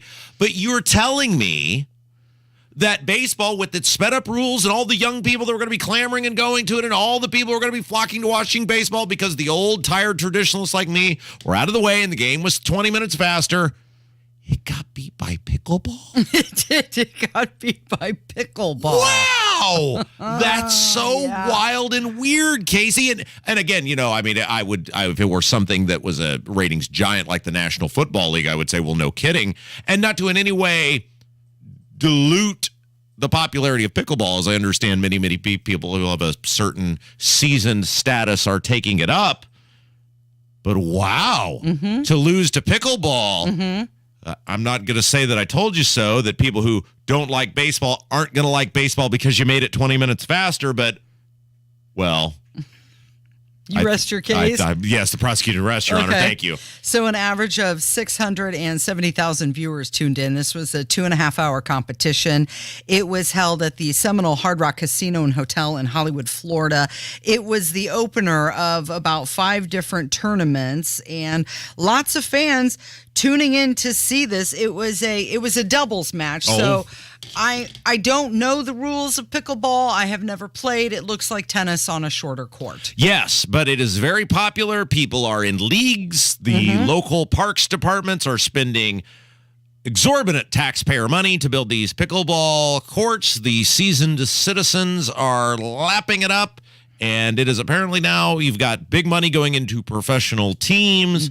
And again, I think all that's wonderful. I just remain amazed that with all the changes that came to baseball with the pitch clock and you got to face 3 batters at a time and you can only throw so many times over to first base, and the bags now look like Domino's pizza boxes, and all the things that those of us who objected were told, shut up, old man, you don't know. The fact that baseball is still losing to pickleball, that's not good. But you know what is good? Yeah. Your interview that's coming up next. You got a special guest. Yeah, we're going to speak with Jen.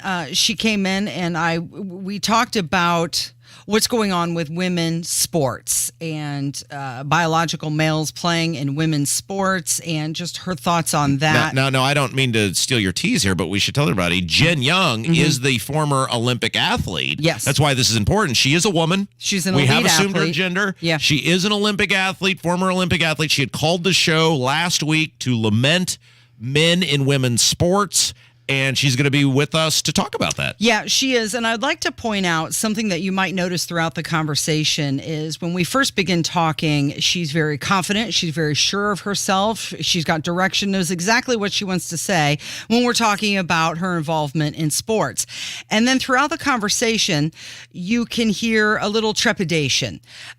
She's very nervous about speaking out. And if you've been paying attention to what happened to Riley Gaines last night in San Francisco, as she was being more or less held hostage for daring to say men's and women's sports should be separate on a college campus, things became a little violent and scary. And Jen was worried about that, about speaking out. And we even addressed that. It'll be fine. Why aren't more women coming forward? And I think that she gives us a really good example of some of the fears that women have. I'm not trying to rush you, but the news department looks like they're ready to murder us if we don't go to the news. Kurt Darling's next on 93 WIBC. The Indiana Pacers are electrifying the basketball world this season. Mathurin drills a 3. From tip-off through the final buzzer, there is no denying the energy inside Gamebridge Fieldhouse. Yes! Yes! That is basketball. Make your impact felt and get ramped up the next time the blue and gold are in action.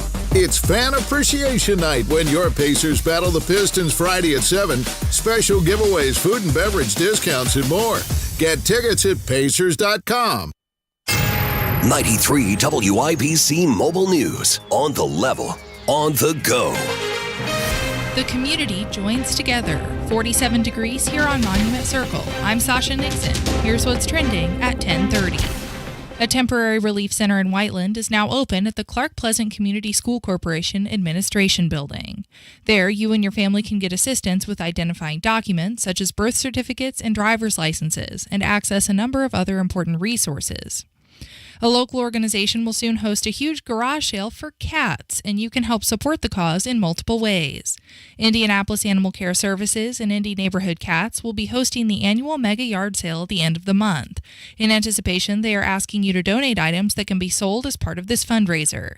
You can donate to the shelter on South Harding Street starting this weekend. Items such as decorations, sports equipment, working electronics, and more are welcome. This collection will run each weekend until the sale, which will be held April 29th and 30th. I'm Sasha Nixon, on the level, on the go, and on WIBC.com. Hey folks, it's Abdul, and I'm running for mayor of Indianapolis. Now, I've lived in the city for nearly 20 years, and I've seen the city at its best, and I've seen Indy at its worst, and lately, been a lot more worse. Record murders and record potholes. We can't expect different results if we re-elect the same people who are responsible for our city's problems. So go to AbdulForindy.com and read about our plans to take a tough but smart approach to dealing with crime. Read about our creative approach to dealing with road funding, and learn how we can restore public trust in government. Everyone, regardless of zip code, deserves the right to live in a neighborhood with safe streets and good roads. It's time to try something different. Paid for by Abdul for Indy. At Lowe's, we're always bringing pros more ways to save on the brands you trust. Right now, buy a select DeWalt 12-volt bare tool starting at $119 and get a DeWalt 12-volt 2-pack battery free valued at $129. Plus, you'll always save big on job lot quantities when buying select building supplies in bulk. Because Lowe's knows savings, Lowe's knows pros. Selection varies by location while supplies last. Lowe's reserves the right to limit quantities. Discount taken at time of purchase. Battery and charger not included with buy items. Valid for buy 3. Indy's biggest party is back. Miller Lite Carb Day, Friday, May 26th with Brian Adams.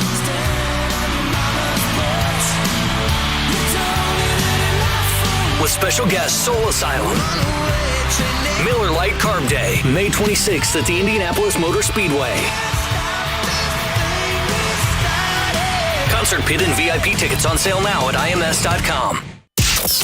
You're listening to the Kendall and Casey Show on 93 WIBC.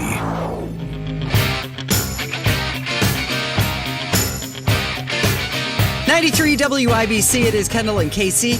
And we have Jen joining us in the studio, former Olympian in rowing. So, Jen, I'm fascinated by this. Tell me a little bit about your history in the sport of rowing. And first of all, what is rowing for people who don't know? Well, a lot of people think, oh, canoeing, you're out on the water and it's all arms. You are on the water. You are in a boat. But I will tell you it's 60% legs. 30% body, only 10% arms. So it's mostly a leg sport. You got either one or two oars, and you're just gliding that boat over the water, through the water, and just rowing. How many people are in the boat with you? It depends. So you can have 1 person, 2 person, 4 person, 8 person boats. And which did you compete in? So in the Olympics, I was in a quad, which is a 4-person boat. And which Olympics were you involved in? 2008, Beijing. Okay, Beijing. Tell us about that experience. I was over in China for 1 month, and that was honestly long enough. We were there. We got there 2 weeks before competing, and just to acclimate, because it was hot, humid. When we landed, it was a lot of smog. It was something else. But we were there for 2 weeks, did a lot of training, just getting ready, just getting ready for racing. We raced the first week of the Olympics, and then we were done the second week. So that second week, it was just going around, seeing other events, going to other venues, sightseeing.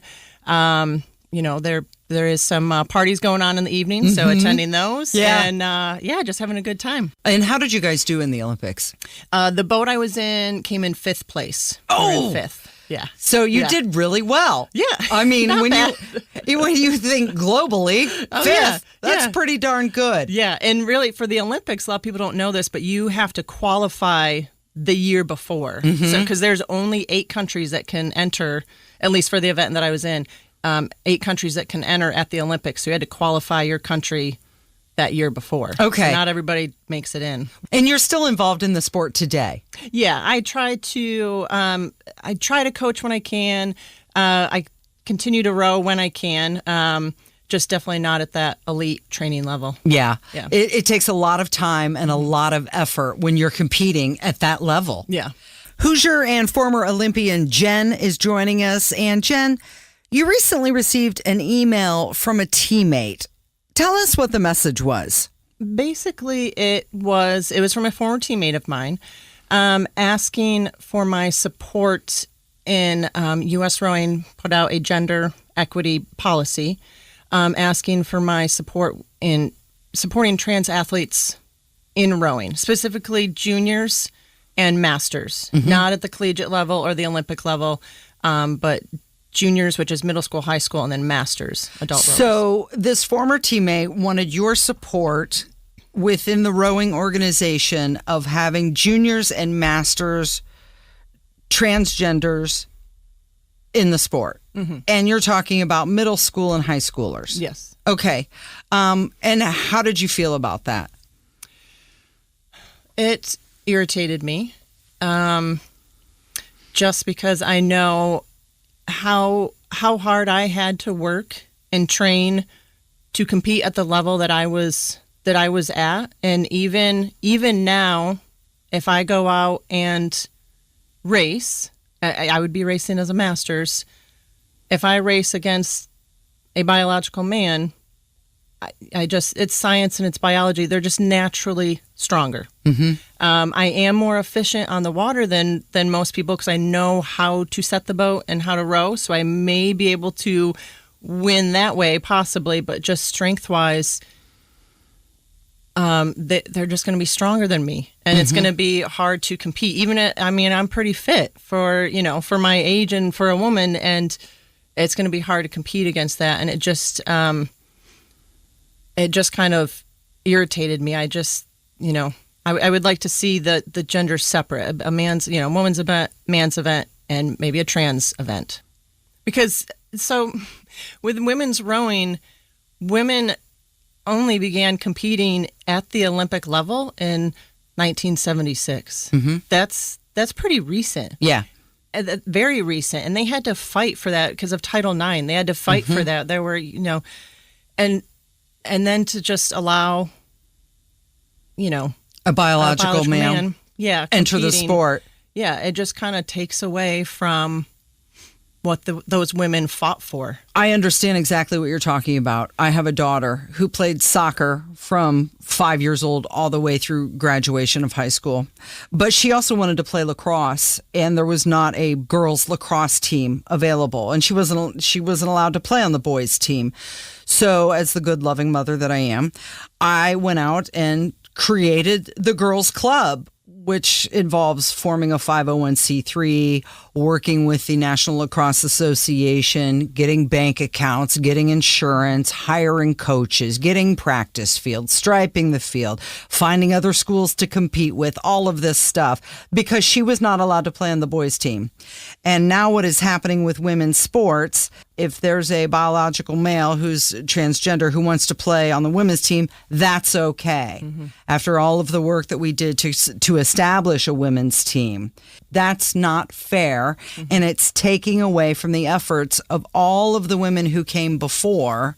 Yeah, I think about also high schoolers. So there's a lot of scholarship opportunity for women to row in college. And if you have a biological man who, trans woman who is competing against some of those high school women, they may not get that scholarship opportunity to go row in college, and that these women are going to work their butt off, and then you may have a biological man that comes in at the last minute and, to transitions and either beats them on the rowing machine, beats them on the water, and that's just going to take away from some of these women who are training and want to row in college and race in college, maybe race at that Olympic level.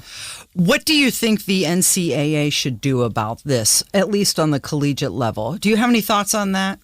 I think there should be another division for them to compete in, and just keep women competing against themselves, men competing against themselves, and another. It's Kendall and Casey on 93 WIBC, and Hoosier and former Olympian Jen is joining us. And Rob and I have had a lot of conversations about Dylan Mulvaney and how these major corporations are throwing so much money at him. Bud Light, Kate Spade, Nike, Crest, Instacart. The list is growing every day. Why do you think that is? I think they're trying to please a certain group of people who create a lot of noise. I think there are people who just complain and whine and just create a lot of noise, a lot of pushback about this. And, I think they're just pleasing to that group and that crowd just to keep people quiet or, I think about violence and riots. Like, who knows what could happen if they didn't keep them happy or please them. Mm-hmm. We hear from men who say, where are the women on this? Aren't you mad? What are you going to do about it? How do you feel? As an athlete, as an elite athlete, how does something like this make you feel? I'm just going to continue doing what I'm doing. Unfortunately, if I was to compete against a trans woman, personally, I wouldn't acknowledge it. I'm just going to, continue doing what I'm doing, try to be as fit as I can, as fast as I can, no matter what race I'm doing. And if that person ends up beating me, okay, but I don't. Is it okay? I don't think it's okay. No, it's not. But that's the thing. Yeah, we're just okay, Yeah, and it's like I'm not quite. You could, I guess, get mad and angry about it, but then I don't know. I hate confrontation, and I don't want people to. I don't want there to be any violence. Mm-hmm.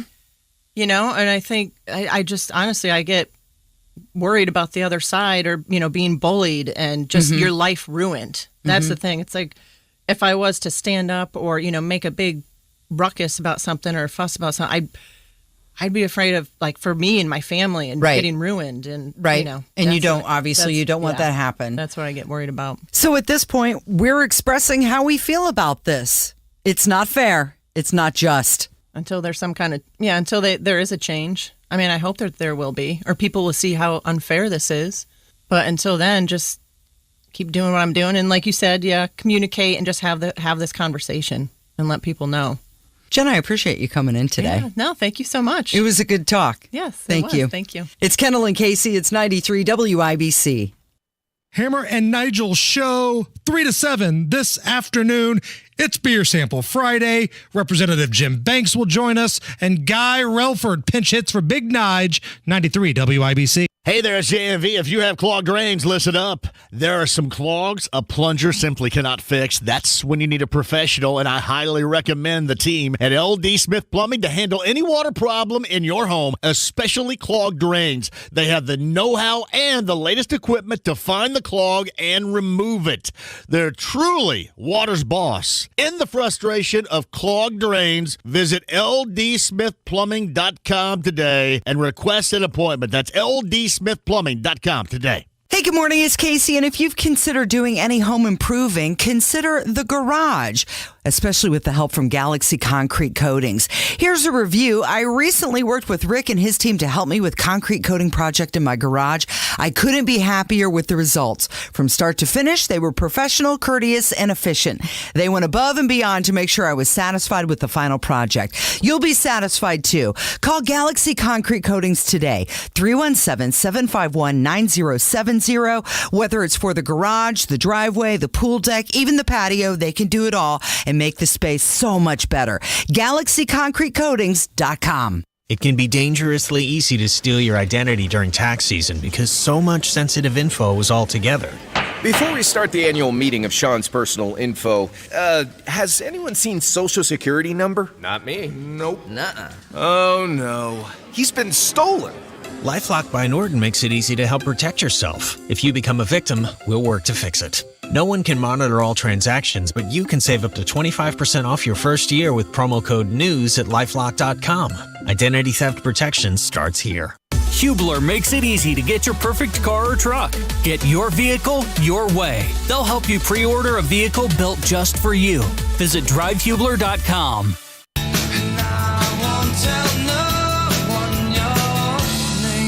Listen to Hammer and Nigel from 3 to 7 all this week for your chance to win a pair of tickets to see Goo Goo Dolls on August 23rd at TCU Amphitheater at White River State Park.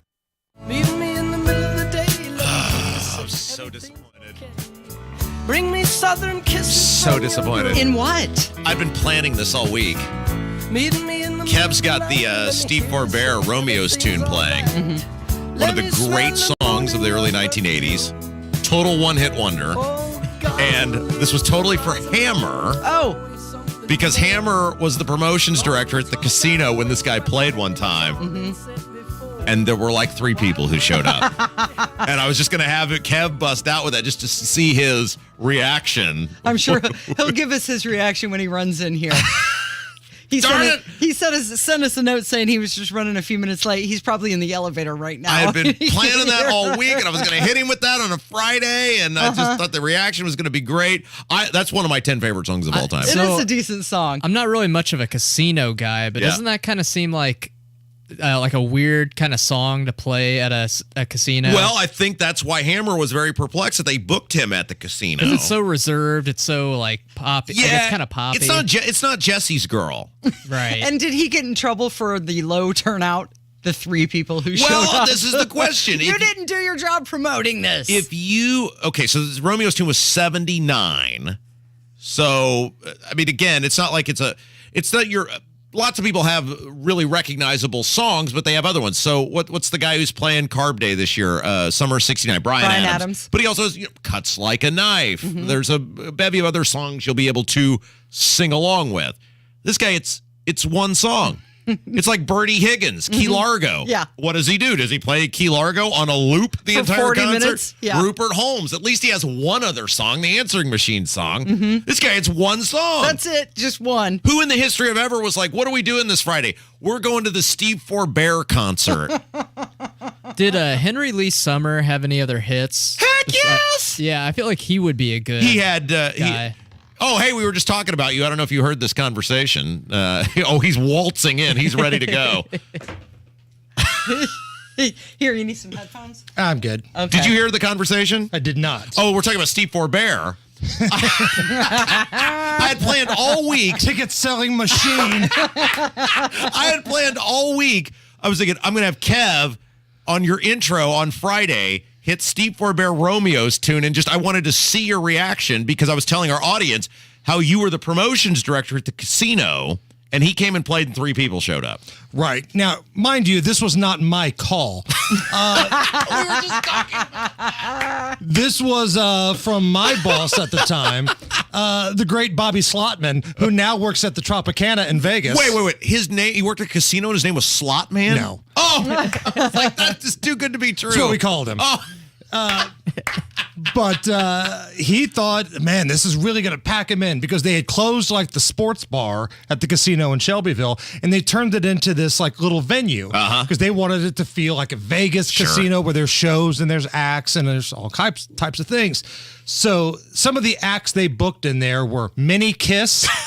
The little person version Mini of Kiss. Kiss? Yes. Have you seen them? No. It's an all little Tribute person band? tribute band to Okay. Kiss. And they actually play Kiss music. They do. And before we were on the radio, the podcast Hammer and Nigel introduced Mini Kiss. No. Brought them on the stage. Were they any good? No. No. But tickets sold out. Like the joint, it wasn't a big venue, but the joint was packed. So picture it like if you walk into like a Buffalo Wild Wings, that's the size of the venue here. So maybe they would have held 200 people. Right. Yeah. Right. But Steve Forbert, this dude, brought in like 4. Did you get in trouble for that? Did they blame you for your bad promoting skills? No, because when this was announced, like I'm pretty well versed on music, right? I'm like a ringer when it comes to trivia and things like that. Yeah. I looked at Bobby Slotman and I said, who the hell is Stephen Forbert? And he said, oh, Romeo's tune.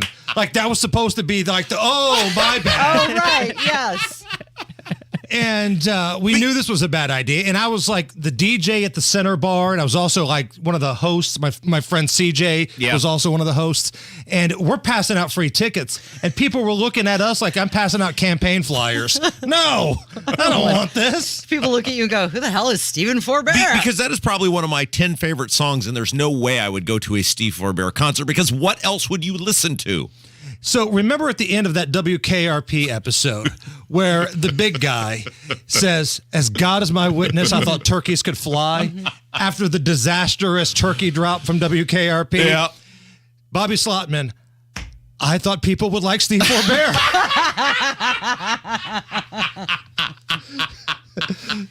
Oh, I had planned that all week, and I know you're running a little behind. I told Kev, just roll with it. We'll still get a good segment out of it. Hammer, I have some terrible news that I have to report to you. Oh, no. Well, and this is very surprising because you would think if someone is 350 to 1, they would be right there near the top of the leaderboard. But after we made it to 16 and we were doing pretty good, and then Moronk went merplunk, and that was about the end of Adrian Moronk at the Masters. He had one of those tin cup holes, right? Where he kept saying, ball, snapping his fingers, ball. He finished 1 over, which is not, he beat Tiger Woods, but he beat Tiger Woods with one leg. I mean, does that really count? Tiger Woods now is not Tiger Woods even 10 years ago. Like prime Tiger was what, 20 years ago? Yeah. 2001 was the Tiger Slam.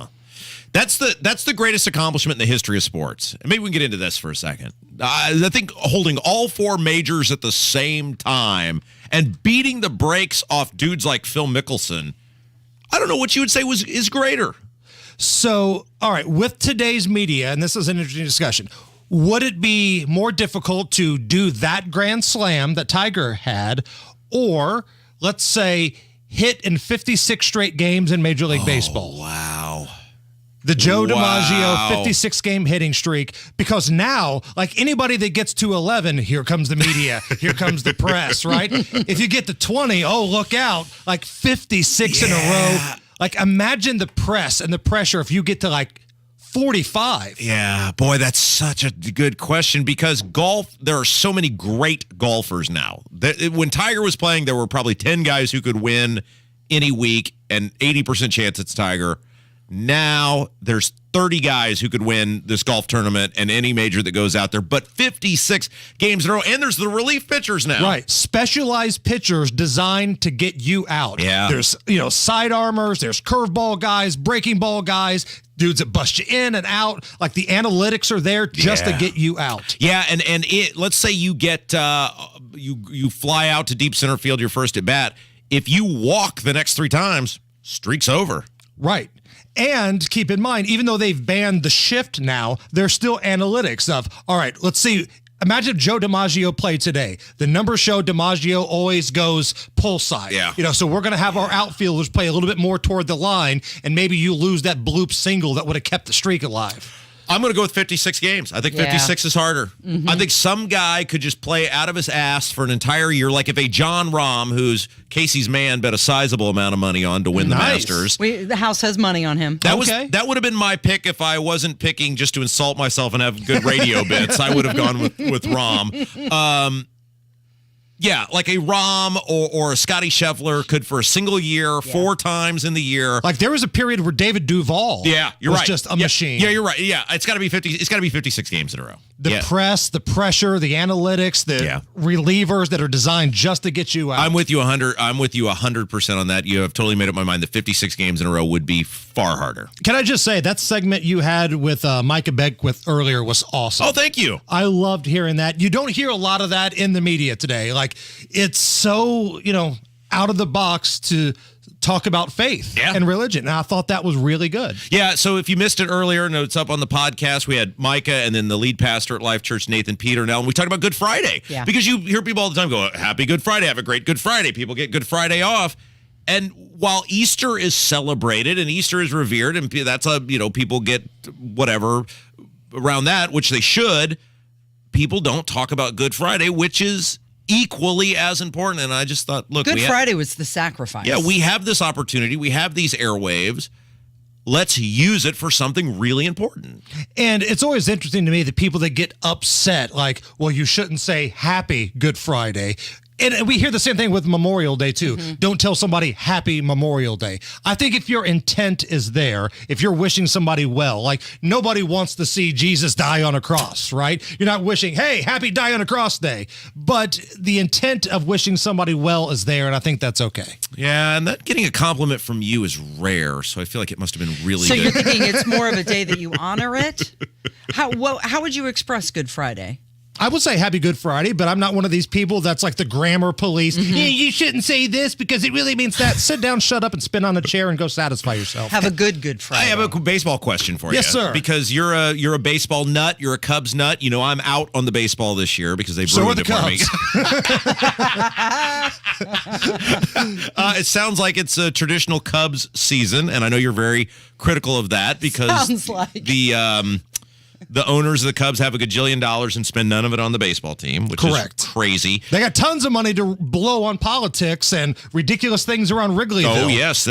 Statues and buildings and businesses and nothing for really the actual baseball team, though. But anyway, you know, they changed all the rules and they told people like me to go away. You traditionalists have ruined the game and the key is to do all these rule changes and speed the game up. Are you getting markedly more enjoyment out of watching the Cubs lose this year because they're losing 20 minutes faster? I've made a lot of money betting against the Cubs this year. So far, life is good. Like, I'm not going to lie. I've been a lean, mean baseball betting machine this year. But we just did a story where a pickleball event with John McEnroe beat however many baseball games, 7 baseball games or something like that. They're losing to 13 baseball games. Yeah. We're told, well, hey, it's the old fuddy-duddy traditionalists like you that have ruined the game. And if we just make it 20 minutes faster, everyone will watch. It's losing to pickleball. Yeah, but keep in mind, like the XFL had a really big debut as well. Like, let's see the sustainability of pickleball. Like, if this is week 5, 6 of the pickleball season, it's going to be like the XFL. At first, oh my God, look at that. Crazy rules. You got chicks in hot tubs. By week 6, you're like, this is bad football. Yeah. Are you liking the game, though? Are you liking it because it's faster? I don't like the rules changes, but I'm a baseball guy. So you're willing I like watching the strategy of baseball. But aren't they taking out the strategy by saying you got to, speed it up? Well, no, because I'm thinking as, like watching the game, because my son's a pitcher. I'm like, all right, what do you throw in this situation? I wonder what he's going to throw right here. And then just playing that kind of game. Part of it, though, is thinking it through, right? And if you got to do it in 20 seconds, that's not a lot of thought that goes into that. Yeah, I think it's ridiculous, but I'll watch baseball because I'm a baseball fan. Now, if they completely change the rules and make it like basketball, like the movie that the South Park guys did. Well, and I've said this before and I'll say it again. You know who I blame for all of this? Phil Sanchez. Oh, he loves this stuff. Yes. He is a total cheerleader for all of these rule changes, and he thinks it's the greatest thing in the history of ever. And I don't know why I have to suffer so that Phil Sanchez can be happy. If it were up to Phil Sanchez, the guys would be batting with aluminum bats that would be the size of like Fred Flintstone's club and the Flintstones, and the ball would be a beach ball, and it would be called football. Oh, what's going on this afternoon? Representative Jim Banks will join us. Reverend Charles Harrison will join us. Big Nige is off today. Shocker. So Guy Relford's in for him. Thanks, Hammer. It's Kendall and Casey on 93 WIBC. Are your investments going nowhere? Here's a tip that always pays big dividends. Invest in yourself, your talent, your smarts, your skills. Maybe it's time to make that investment and start a career in IT or upskill to boost your current career. At My Computer Career, you can bank on us. We'll help you get the right skills and the right certifications to start or advance your IT career. IT keeps growing, so go with the growth at My Computer Career. The right training, the right timing, the right career. Invest in you at mycomputercareer.edu. Start now. It's JMV, and this week it's 20% off all gift decor in Miss Mary's gift shop at Sundown Gardens in Westfield, 186th and Spring Mill Road, sundown.gardens.com. This week at Sullivan Hardware and Garden, get 30% off all patio furniture, wicker, Berlin Gardens, poly, cast aluminum, teak, and more. They need your help. What's happening with the water and supporting cats. I'm Sasha Nixon. All of that and more coming up from the Peterman Brothers Heating, Plumbing, and Electrical Studios after Fox News. You're listening to 93 WIBC, WIBC HD1 Indianapolis. It's 11 o'clock and 50 degrees here on Monument Circle. Hiring slows down. I'm Chris Foster, Fox News. The monthly jobs report from the Labor Department shows fewer jobs added in March and a higher percentage of Americans in the workforce. 236,000 jobs added for the month of March. The estimate was 239, slightly below estimates. Unemployment rate 3.5%. We lost 1,000 jobs in manufacturing. Private payroll is 189,000. Average earnings month over month 0.3%. Joe Cassoni with Fox Business. Israeli troops are searching for Palestinians they say shot and killed 2 Israeli settlers in the West Bank, wounding a third. The Israeli military launched airstrikes in Gaza and southern Lebanon. Tensions inflamed this week as Jews marked Passover, as Muslims celebrated Ramadan, and Christians prepared for Easter. Israel's security forces entered the Al-Aqsa Mosque. Missiles fired from Lebanon are believed to have been fired by groups linked to either Hamas or Palestinian Islamic Jihad, but not Lebanon's government or its controlling Hezbollah militants. Eben Brown, Fox News. 2 boys, 12 and 17 years old, were arrested for the murders of 3 teenagers last week in Marion County, Florida. Sheriff Billy Wood says they're still looking for a third 16-year-old suspect. We do not hold our juveniles accountable. We minimize their actions. He says the 3 suspects are associated with a gang involved in burglaries and robberies and that they knew and turned on the victims at some point. The Kansas legislature votes to ban transgender-related medical care for minors. Teens who've had sex change treatments testified both for and against the measure, though Democratic Governor Laura Kelly is expected to veto the bill days after the Kansas Republican-controlled legislature voted to override the governor's veto of a bill that bans biological boys from competing in girls' sports. Fox's Jeff Manasso. Transgender medical treatments for kids are endorsed by the major medical associations. Opponents say they're harmful and kids change their minds. America's listening to Fox News. 93 WIBC Mobile News. On the level, on the go. Joining together, 50 degrees here on Monument Circle. I'm Sasha Nixon. Here's what's trending at 11:02. Indy Metro Police are asking for your help to prevent violence at short-term rental properties. This is being advertised on social media. It's open to the public. In some instances, they're charging admission. This is a business to them. IMPD Captain Christopher Boomershine tells ITMaid about a trend where people use short-term rental properties for public parties, which often feature underage drinking and or illegal drug use. These parties also have a tendency to lead to violence. If you see any flyers for these parties on social media, contact IMPD. Until town leaders in Cicero can find another source of water, the town will remain stuck as it's poised for lots of growth. Kurt Darling explains. The town has grown to the point that they have maxed out the aquifer that they draw water from. So now you may think, why don't they just draw from Morse Reservoir nearby? Town Council President Chad Bluer tells Wish TV that's not an option. That water is Indianapolis. That water feeds Indianapolis at time of drought. Morris goes down. And that has been handled by Citizens Water ever since it was built. That means Cicero has to drill to find another aquifer. Kurt Darling, 93 WIBC Mobile News. Indy's Animal Care Services and Indy Neighborhood Cats will be hosting the annual Mega Yard Sale at the end of the month. In anticipation, they are asking you to donate items that can be sold as part of this fundraiser. You can donate to the shelter on South Harding Street starting this weekend. Items such as decorations, sports equipment, working electronics, and more are welcome. This collection will run each weekend until the sale, which will be held April 29th and 30th.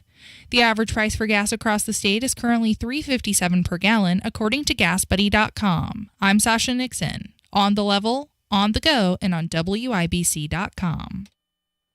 You had a solid retirement dream. Sell your home in a few years, bank the equity, downsize, and travel. But inflation and recession has you wondering if all of your hard-earned equity will still be there. What if you could recession-proof your equity right now? You can with Truehold. Truehold will buy your home for its best current value before a recession can erode it. You get to bank all the cash now and live in your home for as long as you want. And Truehold covers all property taxes, insurance, repairs, and maintenance. And since Truehold pays your home's current value in cash now, it's yours to do whatever you'd like. Don't wait for inflation, recession, and interest rates to erode your home's value. Visit Truehold.com and discover how much Truehold will buy your home for today based on its best current value, not what's coming. Call 1-855-300-9993 or visit Truehold.com. The smarter, fastest way to cash out on your home's value without having to move. That's Truehold.com.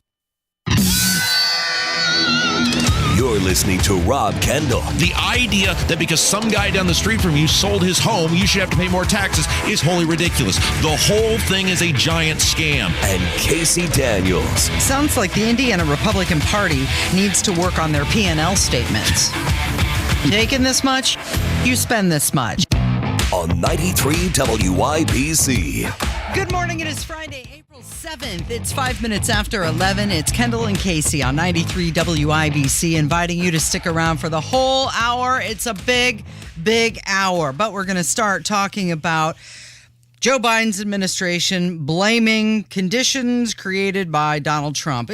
That's their mode of operation. Everything they do. Blame the guy before. Blame him. We inherited this. It's not our fault. Of course, we're talking about the chaotic withdrawal of American troops from Afghanistan in the summer of 21. There was this 12-page summary document that was released, and in the document, they don't admit to any mistakes. Something I would like to point out, of course, it was the Biden administration who called for the review. So, of course, their administration is going to do the review, and they're not going to take any of the blame for it. Isn't that fascinating? He was president for 7 months, had been president for 7 months when that withdrawal took place. The number one job of the president of the United States is to be the commander-in-chief. You are the leader of the U.S. military. Above all else, you are the leader of the U.S. military. Why is Franklin Roosevelt considered one of the great presidents in American history? It wasn't for his domestic. His domestic was a disaster. It was that he won World War II. Whatever you want to say about Franklin Roosevelt, he was a phenomenal wartime president in the sense of doing what needed to be done to win World War II. And he is remembered as one of the great presidents in American history. Why is Lincoln remembered as one of the great presidents in American history? Because he won the Civil War. He could have done the Emancipation Proclamation or whatever else. If he'd have lost, would there be a monument to him in Washington, D.C.? Of course not. George Washington, why was he president to begin with? He won the Revolutionary War. The number one thing we remember presidents for, isn't this fascinating? Above all else, is how they do during wartime. And even let's take Ronald Reagan.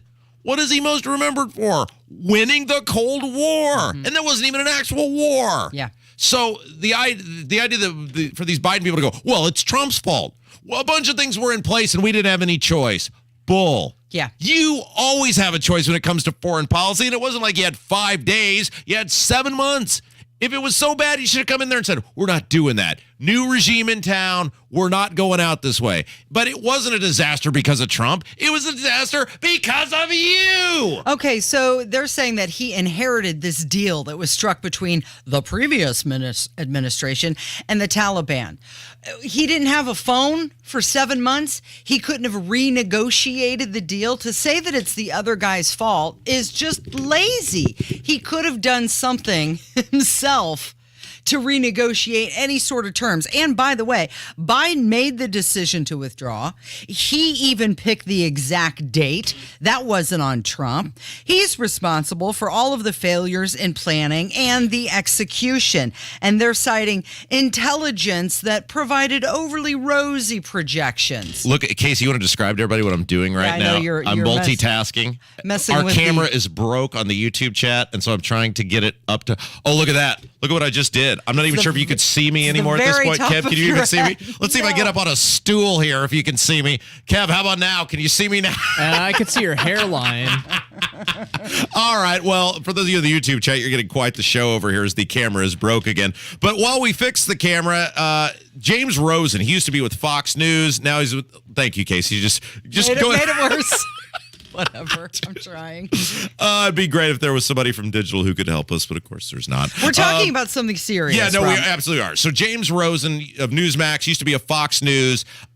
He blasts Kirby because James Kirby, the spokesperson for Biden, had a press conference, and we played a big part of it in hour one. Just totally disgusting, where he tried to say, "Oh, there was no chaos. Biden's proud of the withdrawal." Proud. Proud. Of the 13 Americans who were killed during that. We thought it went very well. It was just really, really gross stuff.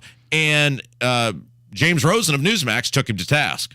The depiction of the commander-in-chief that you present, or this commander-in-chief, is of a figure almost helpless and shaped and buffeted by individuals and forces and entities that are beyond his control, when he had every option to increase the troop size there during his 8 months in office. He had every option to intensify attacks on the 5,000 Taliban fighters and so on. So I just don't understand why you're willing to depict your boss, the commander-in-chief, as so helpless in this instance. The president was anything but helpless. At least somebody is willing to call these people out, because that is so just beyond gross that they don't feel any shame whatsoever. They don't feel any concern whatsoever. They're not embarrassed at all, and they're going to look you right in the eye and go, "Yeah, it went really well. We're really proud." 13 people died, Casey. 13 American soldiers died. Along with approximately 170 Afghans. You had 11 Marines, 1 soldier, a sailor, and they're completely rejecting the notion that it was chaotic. Not only rejecting that it was chaotic, but saying they were proud of how it ended. You remember the pictures. People grabbing onto that plane as it was taking off. Soldiers passing babies up who mothers wanted their babies on that flight. That was chaotic. We also lost about $7 billion with the B, dollars worth of military hardware. And this is why when we are critical of the unlimited, never-ending spigot of money going for the money laundering, war in Ukraine. Did I say money laundering out loud? I'm very sorry about that. I meant the war in Ukraine. One of the numerous reasons is because we have seen time and time again where either military hardware we give countries or we buy for countries ultimately ends up in the hands of really bad people and gets used against us. And in the case of Afghanistan, $7 billion with the B dollars worth of stuff. And this guy Kirby, he is so ridiculous. He says, well, it's not America's fault. It's the Afghans' fault. They're the ones who lost the hardware. In looking through this, it doesn't seem to address the $7 billion in military hardware and technology that was left in Afghanistan for the Taliban. The president took office in January. The withdrawal happened in August. Does the president take responsibility for leaving all or some of that? You know who was responsible for that equipment? The Afghans. Because you know why? It was their equipment. First of all, I don't believe the number's accurate. But let's put the number aside, the $7 billion. There was very little, and I mean very little, U.S.-owned equipment or U.S.-operated equipment that we left when we left Afghanistan. I'm talking like some forklifts at the airport and some ladder vehicles, some fire trucks that we were using at the airport. But the helicopters that we left there, all disabled, so the Taliban couldn't get them flying again. Whatever ground vehicles like MRAPs or Humvees, they were all disabled at the airport.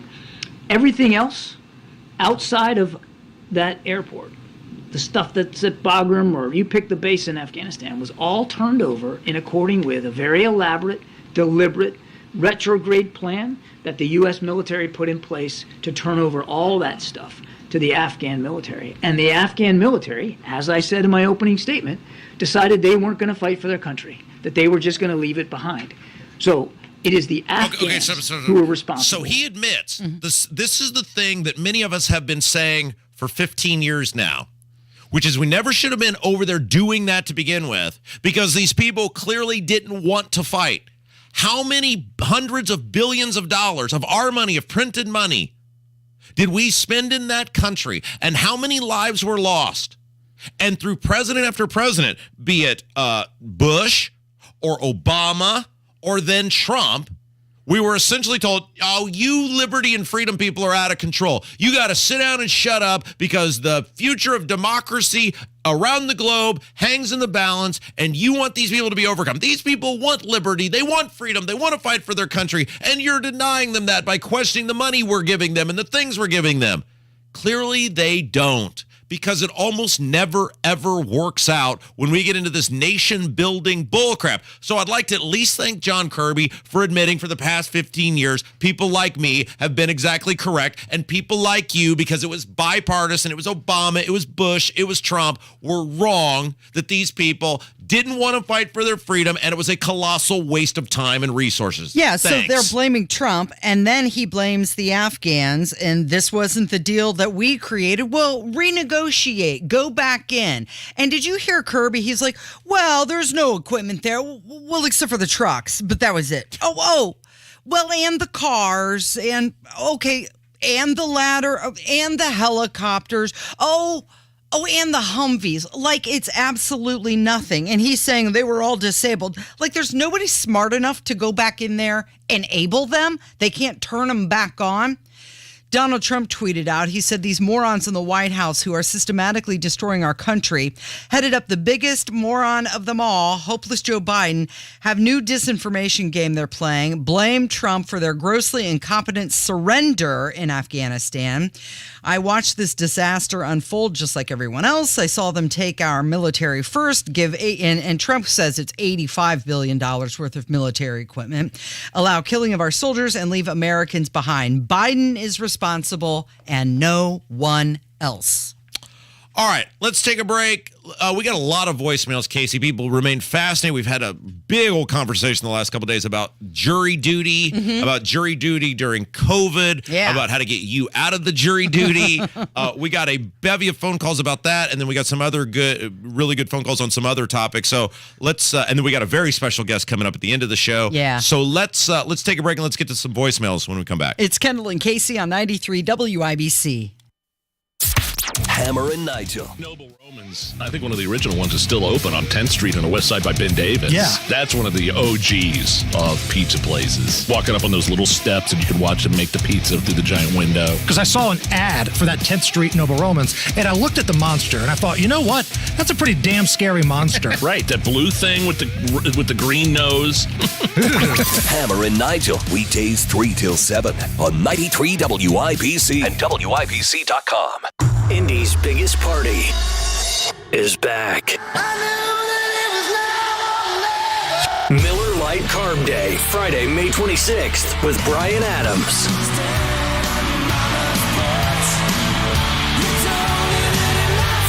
With special guest Soul Asylum. Miller Lite Carb Day, May 26th at the Indianapolis Motor Speedway. Concert Pit and VIP tickets on sale now at IMS.com. Spring is here, and it's time to add some life to your wardrobe with Untuck It. Untuck It shirts are designed to be worn untucked, so you look your best even at your most casual. From iconic button-downs starting at just $55 to wrinkle-resistant linen shirts, printed polos, and brush cotton tees, there's something for everyone. But Untuck It isn't just about shirts. They also offer a wide range of pants and shorts to complete your look. Visit untuckit.com or stop by one of 80-plus stores to find the perfect fit for your spring wardrobe. Come into Bell Tire today. You'll get the lowest tire price, period. Like $70 off a set of 4 Michelin tires. You'll also get a guy who will give you free lifetime flat repairs, tire rotations, and alignment checks. Get $70 off a set of 4 Michelin tires. Plus more free services and more out of your tires and more for your money. It's how we make the lowest tire price feel even lower at Bell Tire. See store and belltire.com for details and offer expiration. Your home is your sanctuary, and the first step to peace of mind is controlling your power with a free estimate on a Generac automatic standby generator from the #1 Generac generator dealer, Generator Supercenter. Call 317-827-0808. This week at Sullivan Hardware and Garden, get 30% off all patio furniture, wicker, Berlin Gardens, poly, cast aluminum, teak, and more. It's the Kendall and Casey Show on 93 WIBC. Mr. Bellin, will you take the ceremonial shovel? Thank you. And dig into the symbolic dirt. I hereby dedicate this building to myself. It's time to hear from you. Kendall and Casey present Voicemails. Brought to you by QC Kinetics for non-surgical regenerative medicine treatments at 317-559-PAIN.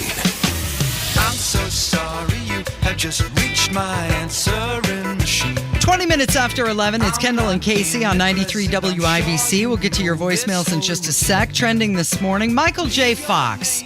He's opened up about his Parkinson's disease and also how he used alcohol to cope with his diagnosis. There's a new documentary out about him. It's called Still, a Michael J. Fox movie, and he traces back his life and career, especially in his role in the Back to the Future movies. Of course, he was diagnosed with the brain disorder in 1991. Pop quiz, how old is Michael J. Fox? Ooh, I'll say he is 60. You're very close. He's 61. Oh, I would have been very close and still in the ball game on Price is Right. Also trending, Jack Nicklaus. Of course, he took the first ceremonial shot at the Masters. Next, 60 years after his first green jacket, we proudly welcome back our six-time Masters champion and one of golf's great icons, whose historic record at the Masters has provided some of the tournament's most unforgettable moments. Ladies and gentlemen, Mr. Jack Nicklaus. And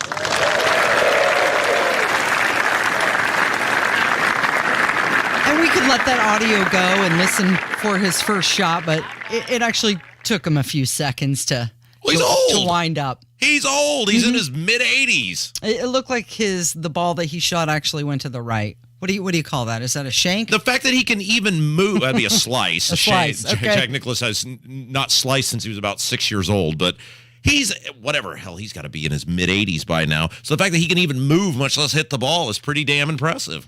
Also trending this morning, the Colts.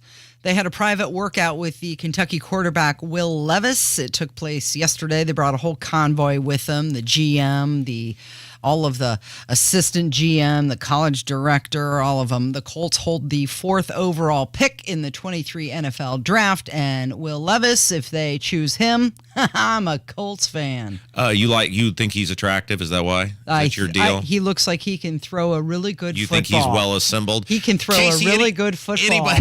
Anybody ever brought a convoy to you for a job interview with you? You ever had a whole bunch of people? Yeah, just show up. No.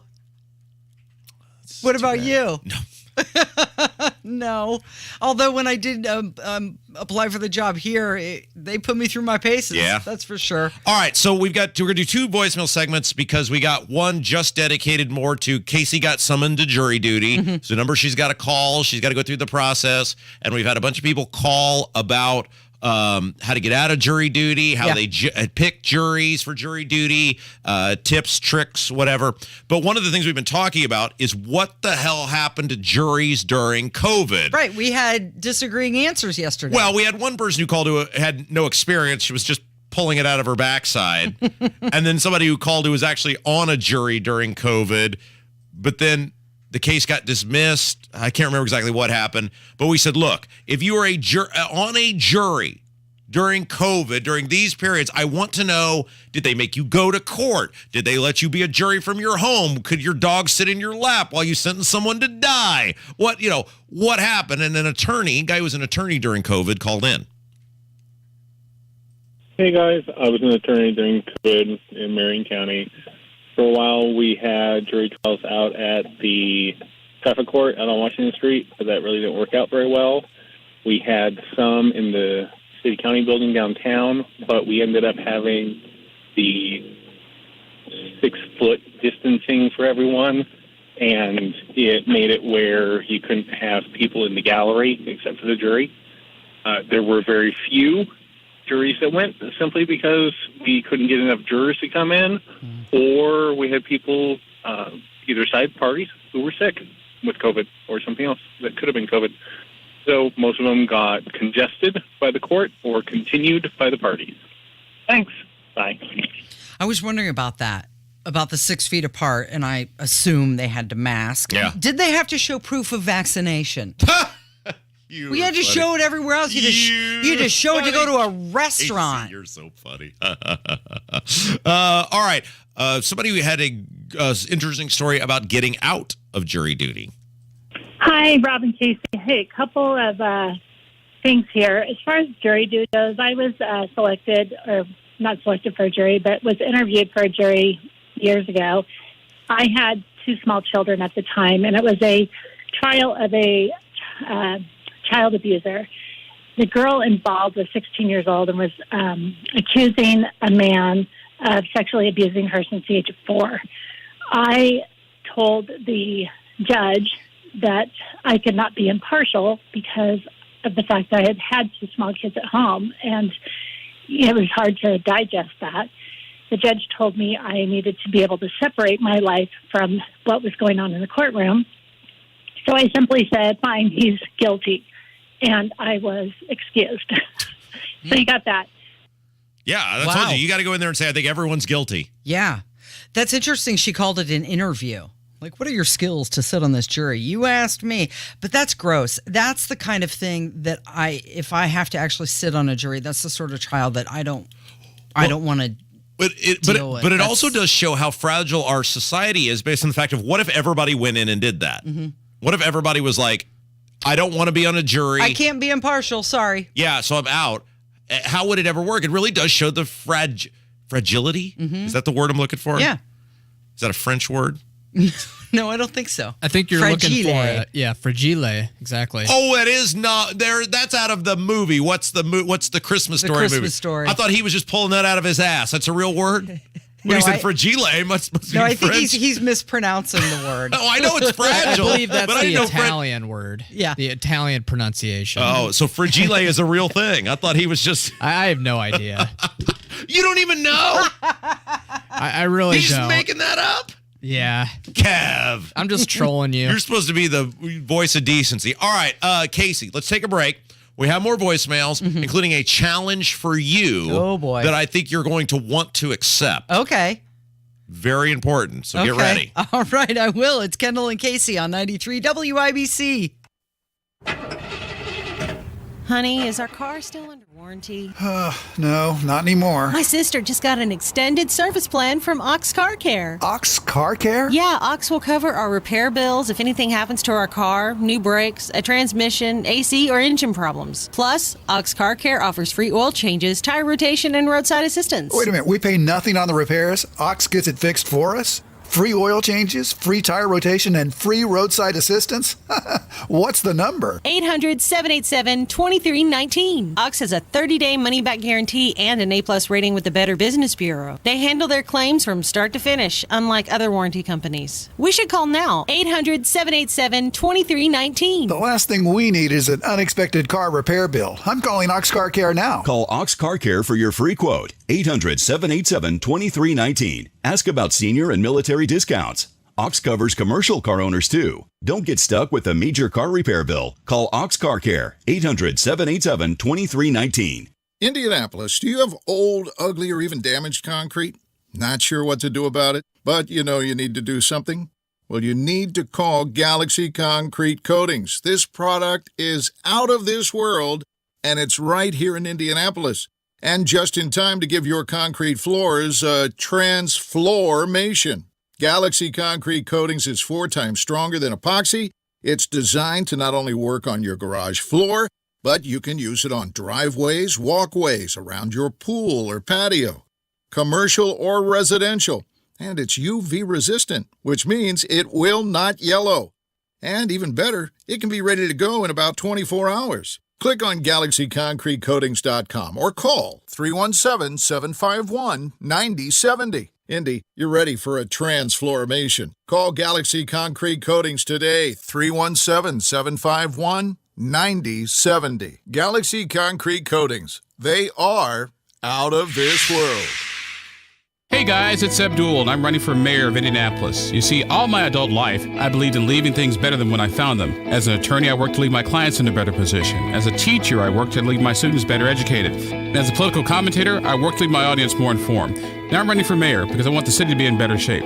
So go to AbdulForIndy.com and read about our plans to take a tough but smart approach to dealing with crime, our creative approach to road funding, and restoring public trust in government. You know, we all deserve a great city to live in, and together we can make that happen. It's not just talk, it's a plan. Paid for by Abdul for Indy. Do bank closures, inflation rate hikes, and the roller coaster of the market frighten you as much as it does me? You need to call Oxford Gold. Securing your IRA or 401k with real gold and silver is a portfolio protection plan, and Oxford Gold has made it as easy as 1, 2, 3. One app, one call, and you pick the precious metals. That's it. You now own real precious metals. Call Oxford Gold today and learn more about the 1, 2, 3 protection plan at 833-404-GOLD. That's 833-404-GOLD. 93 WIBC Mobile News. On the level, on the go. Debating pronouns, 50 degrees here on Monument Circle. I'm Sasha Nixon. Here's what's trending at 11:30. A bill looking at gender pronouns and how kids use them at school in Indiana is being rewritten. John Herrick explains. One change that was made to the bill in the Senate says if a student asks to use a different name or pronoun at school, at least one parent must be told about that within 5 days. Another proposal was brought up Thursday to let a student take back their request, and that proposal was defeated. Supporters of the bill say that it's necessary for parents to know what's going on with their kids at school, but opponents of it say it could put a child's safety in jeopardy. John Herrick, 93 WIBC Mobile News. An award-winning actress is speaking at an upcoming gala in Indianapolis. Nia Long is the featured speaker for the 2023 Stewart Speakers Annual Gala at the Indianapolis Marriott downtown on April 13th. On the level, on the go, and on WIBC.com. You're listening to the Kendall and Casey Show on 93 WIBC. 11:31, it's Kendall and Casey on 93 WIBC. Somebody just tweeted to us that they've been summoned for jury duty twice. First time, they were in basic training. Second time, he was in Iraq. So the Army overruled Boone County both times. How about well, that? maybe I could just go enlist, and that'll get me out of jury duty. All right, a lot of voicemails. We spent the last segment playing the ones involving jury duty, and we'll see how it works out there for you, Casey. Now, Casey, this next voicemail. Yeah. You've been issued a challenge. Oh, boy. And however you handle it is totally up to you. I had mentioned earlier this week that you had sent me, or not sent me, but showed me a photo of yourself in a bikini. And you had done that because... I'd like to let everybody know that Rob and I were about 6 feet apart when I showed it to you from my camera. I saw it. And with your perfect vision. So it's 2010 vision. Okay, go ahead. No, I saw it all. No, it's fine. I've seen the photo. And I'd pointed out, I really did pressure you into doing that because I had said, well, Mock had done a boudoir. Is that how you say that, Mr. World Traveler? I believe that's correct. You don't know anything. You lived in Germany, and you don't have any idea about any of these other languages. I lived in Germany, not France. Boudoir. And she had taken some photos of herself for her husband, and she showed them to me. And I just thought, we've been partners now for a year, and I just thought if you had anything you wanted to show me that now might be a good time to do that. Just kidding. And you showed me, and we talked about it on the air. And, somebody would like to remind you about some history of blonde female co-hosts during this time slot showing revealing photos of themselves and getting the audience involved. Hey, Rob. Hey, Katie. What is this I hear that there's a bikini photo floating around of Casey and Rob got to see it? We're having flashbacks to just like Mock. Why don't we do an agreement like Mock did? We get the followers up, we get the YouTube chat going, we get the YouTube followers up to a certain mark, and us listeners get to see it. It's only fair. Mock did it. I think Casey should follow into it. You can't leave us all out here hanging, talking about it. We should get to see it, too. Having Rob give the old mask illusion howling at it when he got to see it. We should get to see it, too. Think of all the Hoosiers that it would serve well. Love the show, guys. I don't even think I got to see it. I want to call someone a human petri dish right now. So, Casey, look, and this is totally up to you. I'm up for the conversation. What are the benchmarks? Well, it's just decide, how much do you love our audience? There is no. So I think with mock, we came up with the parameters of if we got to 100,000 followers on. We had an I think we had an Instagram thing back then, or a Facebook page or whatever it was that she would do it. We did not get there. So she didn't have to share.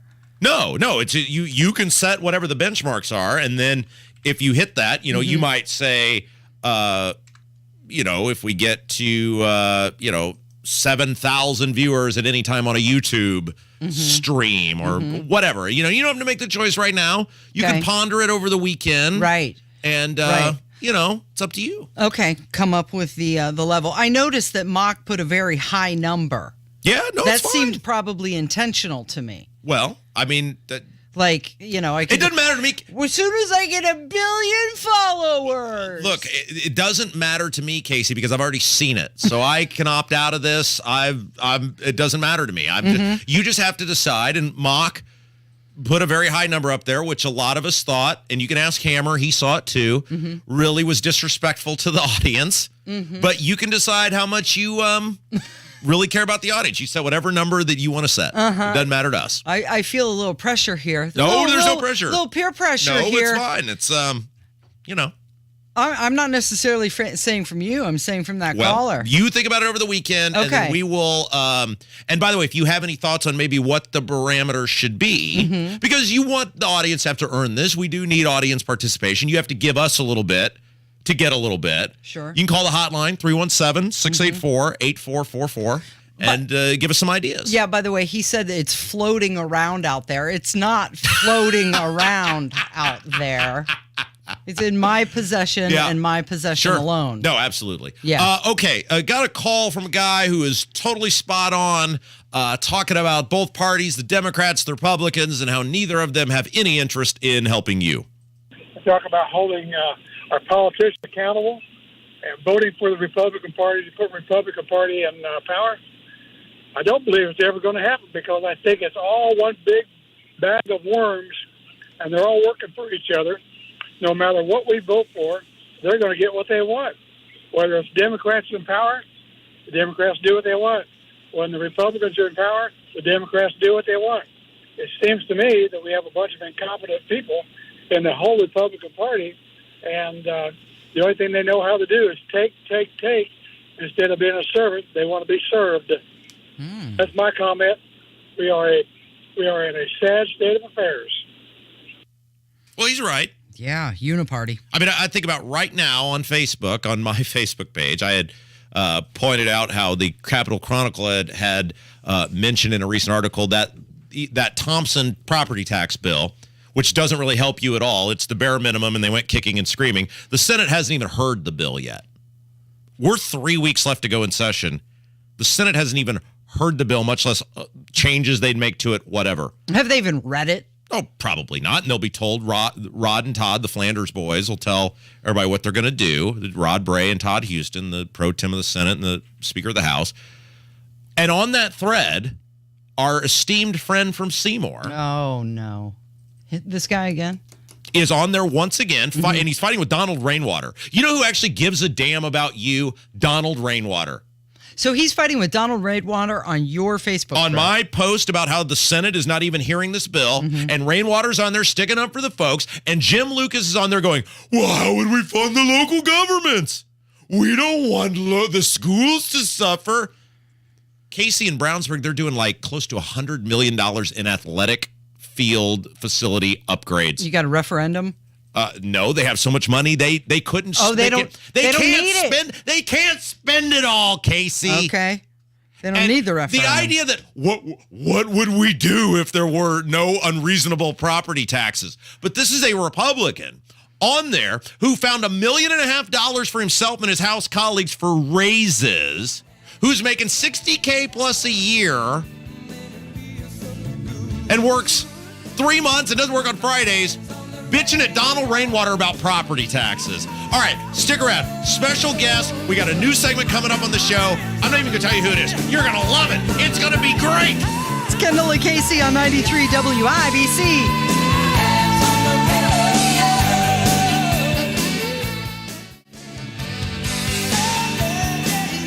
Coming up on Tony Katz today, the Department of Education proves why we don't need a Department of Education. That's after the news at noon on 93 WIBC. Hey, good morning. It's Casey, and let's talk about your retirement dream, right? You had plans to sell your home in a few years, bank the equity, downsize, travel, maybe go see the grandkids, but inflation and the recession has you wondering if all of your hard-earned equity is still going to be there.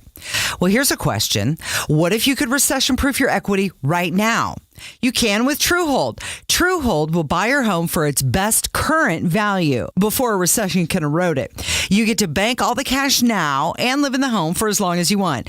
And Truehold covers all of your property taxes, insurance, repairs, and maintenance. And since Truehold pays your home's current value in cash now, it's yours to do with whatever you'd like. So take that trip. Call 1-855-300-9993 or visit Truehold.com. It's the smarter, fastest way to cash out your home's value without having to move. It's Truehold.com. It's Hammer and Nigel for Window Nation. Everyone loves a smart investment, and there is no better place to put your money right now than in your home. Window Nation has the perfect offer for anyone with a home at least 20 years old. Protect and increase the value of your home and energy efficiency by installing new Window Nation windows. Window Nation is making it insanely easy to do so with 0% interest for 5 years. Plus, Window Nation will give you 2 windows free with every 2 you purchase. Go with the window company that has installed nearly 2 million windows, including mine, by installers with over a decade of experience using only top-of-the-line installation materials, which is why 96% of all installations require no follow-up service. Call Window Nation today and lock in these limited-time savings when you need them the most. 866-90-NATION and pay 0 interest for 5 years. The life of your loan, and get 2 free windows with every 2 that you buy. 866-90-NATION or go to windownation.com. Tell them Hammer and Nigel sent you.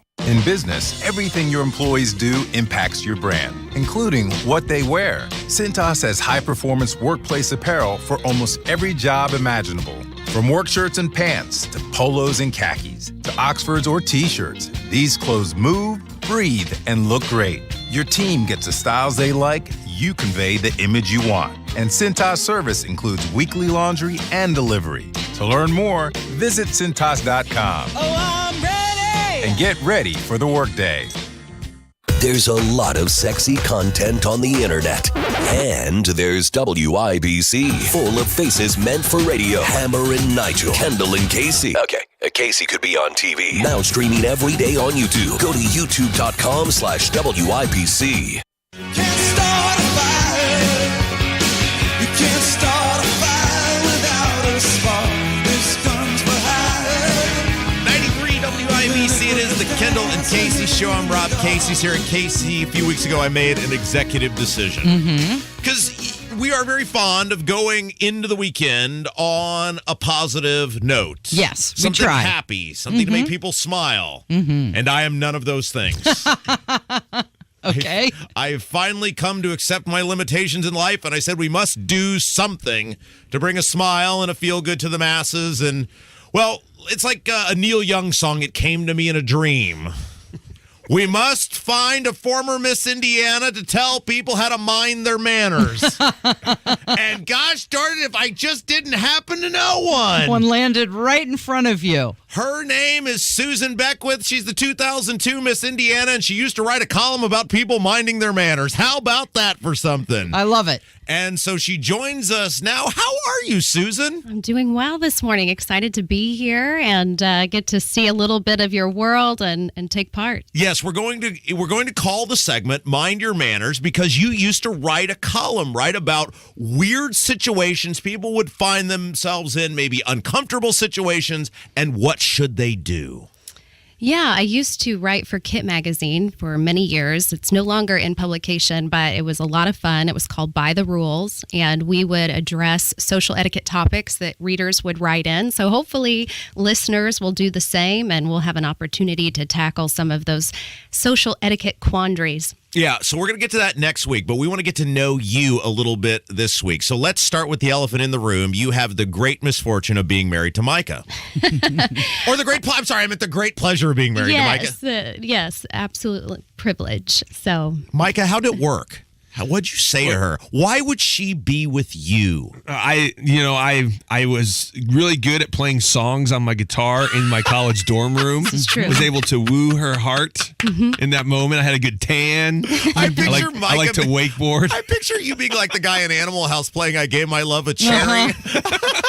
Where's John Belushi to take that guitar out of his hands? I don't know what I did to deserve an amazing wife and beautiful wife like I have, but God definitely smiled down on me when he brought Susan into She's way too good world. for you. It's like when you 100%. first introduced me to her, I was like, do you mean ex-wife? She figured it out quickly? No, this is my wife. It's amazing. I always just pray and say, Lord, you know the woman that is going to work best for me. Like, just bring her into my life. And when I kind of gave it over to the Lord, it was soon after that I met Susan, and it just from there it was all the way. Well, no wonder you're always in such a good mood and smiling, because she's absolutely beautiful. Thank you. She is. You're so kind. And I like to say, because she was Miss Indiana, by default, that makes me Mr. Indiana. Mr. Indiana. He was great. He was very supportive of that whole journey. And that's actually, kind of what ended up leading to starting my business, was the whole Miss Indiana journey, and had the opportunity to go to Miss America. But through that, I actually received a scholarship to Ball State and graduated with my master's in family and consumer science. And then after... So let me ask you about that. How do you get to be Miss India? Susan Beckwith is our guest. We're starting a new segment next week called Mind Your Manners. It's going to take difficult, interesting social situations, and Susan is going to work through what the etiquette is. So but we'll get to that in a moment. Okay. Tell us about being Miss Indiana. How do you get to do that? Well, actually, it was a really wild story. I was walking through my dorm room and I saw a flyer that said that the college was sponsoring any female student that participated $250 just for being in it. So I was like, wait, Easy money. Yeah, just for showing up. And so I thought that'll cover my books. And so I competed and ended up winning. It was a local title called Miss Huntington. So you have to win a local, and then you go to the state. And how do you win? So there's various areas of competition. There's interview, talent, evening gowns, Ooh, what's your swimsuit. talent?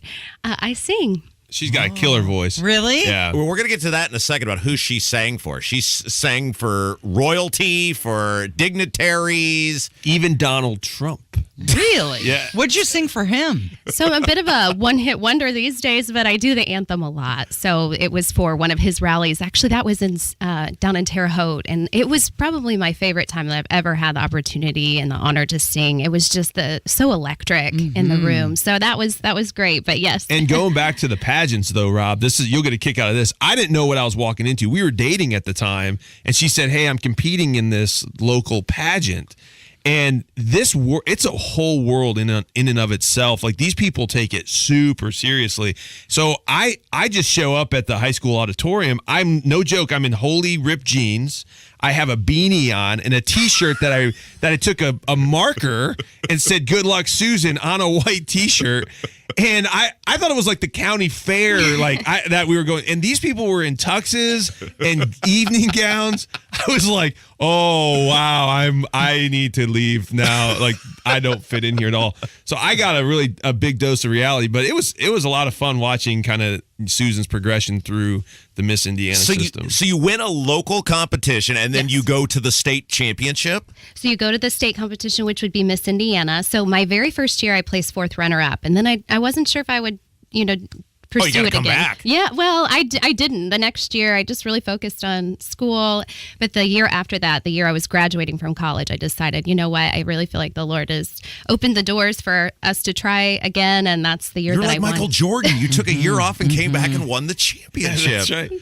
She did not go play minor league baseball, though. So that was. So if you win the state competition, you go on to Miss America. So I felt very honored just to have made it to that stage. Sadly, I did not win or place, but it was a really amazing opportunity and experience. But through that, I got scholarship dollars that allowed me to to get my master's. So it was great. It actually paid for the entirety of my master's program. What's the Miss America pageant like? Well, it's wild because, you have women from all over the country and, especially the gals in the South. I mean, it's like a sport down there and it's a whole, you have ones that have been competing since they were little. That was not my experience, but I actually met a lot of really nice ladies and it was great fun. We went to Vegas for the first week and then they bussed us all we went to LA for the first week and then the second week we were in Las Vegas. It was interesting. Like, there are some moms of pageant contestants that will sabotage other contestants. Like, they will sneak in. Oh yeah, I do not remember. Oh any yes, of you this. told me this. You said that there were moms that would take one shoe, like one. No. Yes, you said. You told me this. There are things that women do to their how do you say it? Like cleavage that like boosts it up more. Yeah. That I had no clue. Tape. Yes. Yeah. Who does Do you know that as a trick, Casey? We're speaking for what? Who does? There's all kinds of tricks Susan, in the this trade. seems to be an etiquette situation for Mind Your Manners. We're getting off to a big start we here. are. Are we allowed to talk about cleavage on radio? You're the pastor. programs? I don't know. I'm more worried about you. It's his wife, though. But I am hoping to bring more fun and approachability to a topic that a lot of people feel is antiquated and outdated. But I do feel is still so relevant today. And that chivalry is not dead, and just even a good review sometimes on decorum. Okay, so next week is the one we're doing Facebook? Is that what we're coming out of the gate with? Yes. Oh my gosh, Casey, We're going to start with social media. I'm so excited for this. So Susan is going to help us on. Tell us what we're going to do next week because I love this.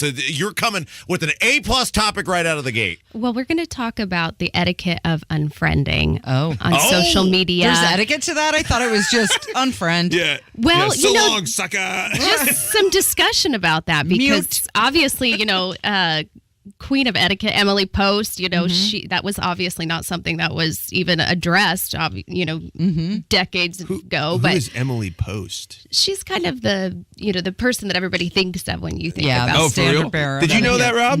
Sure.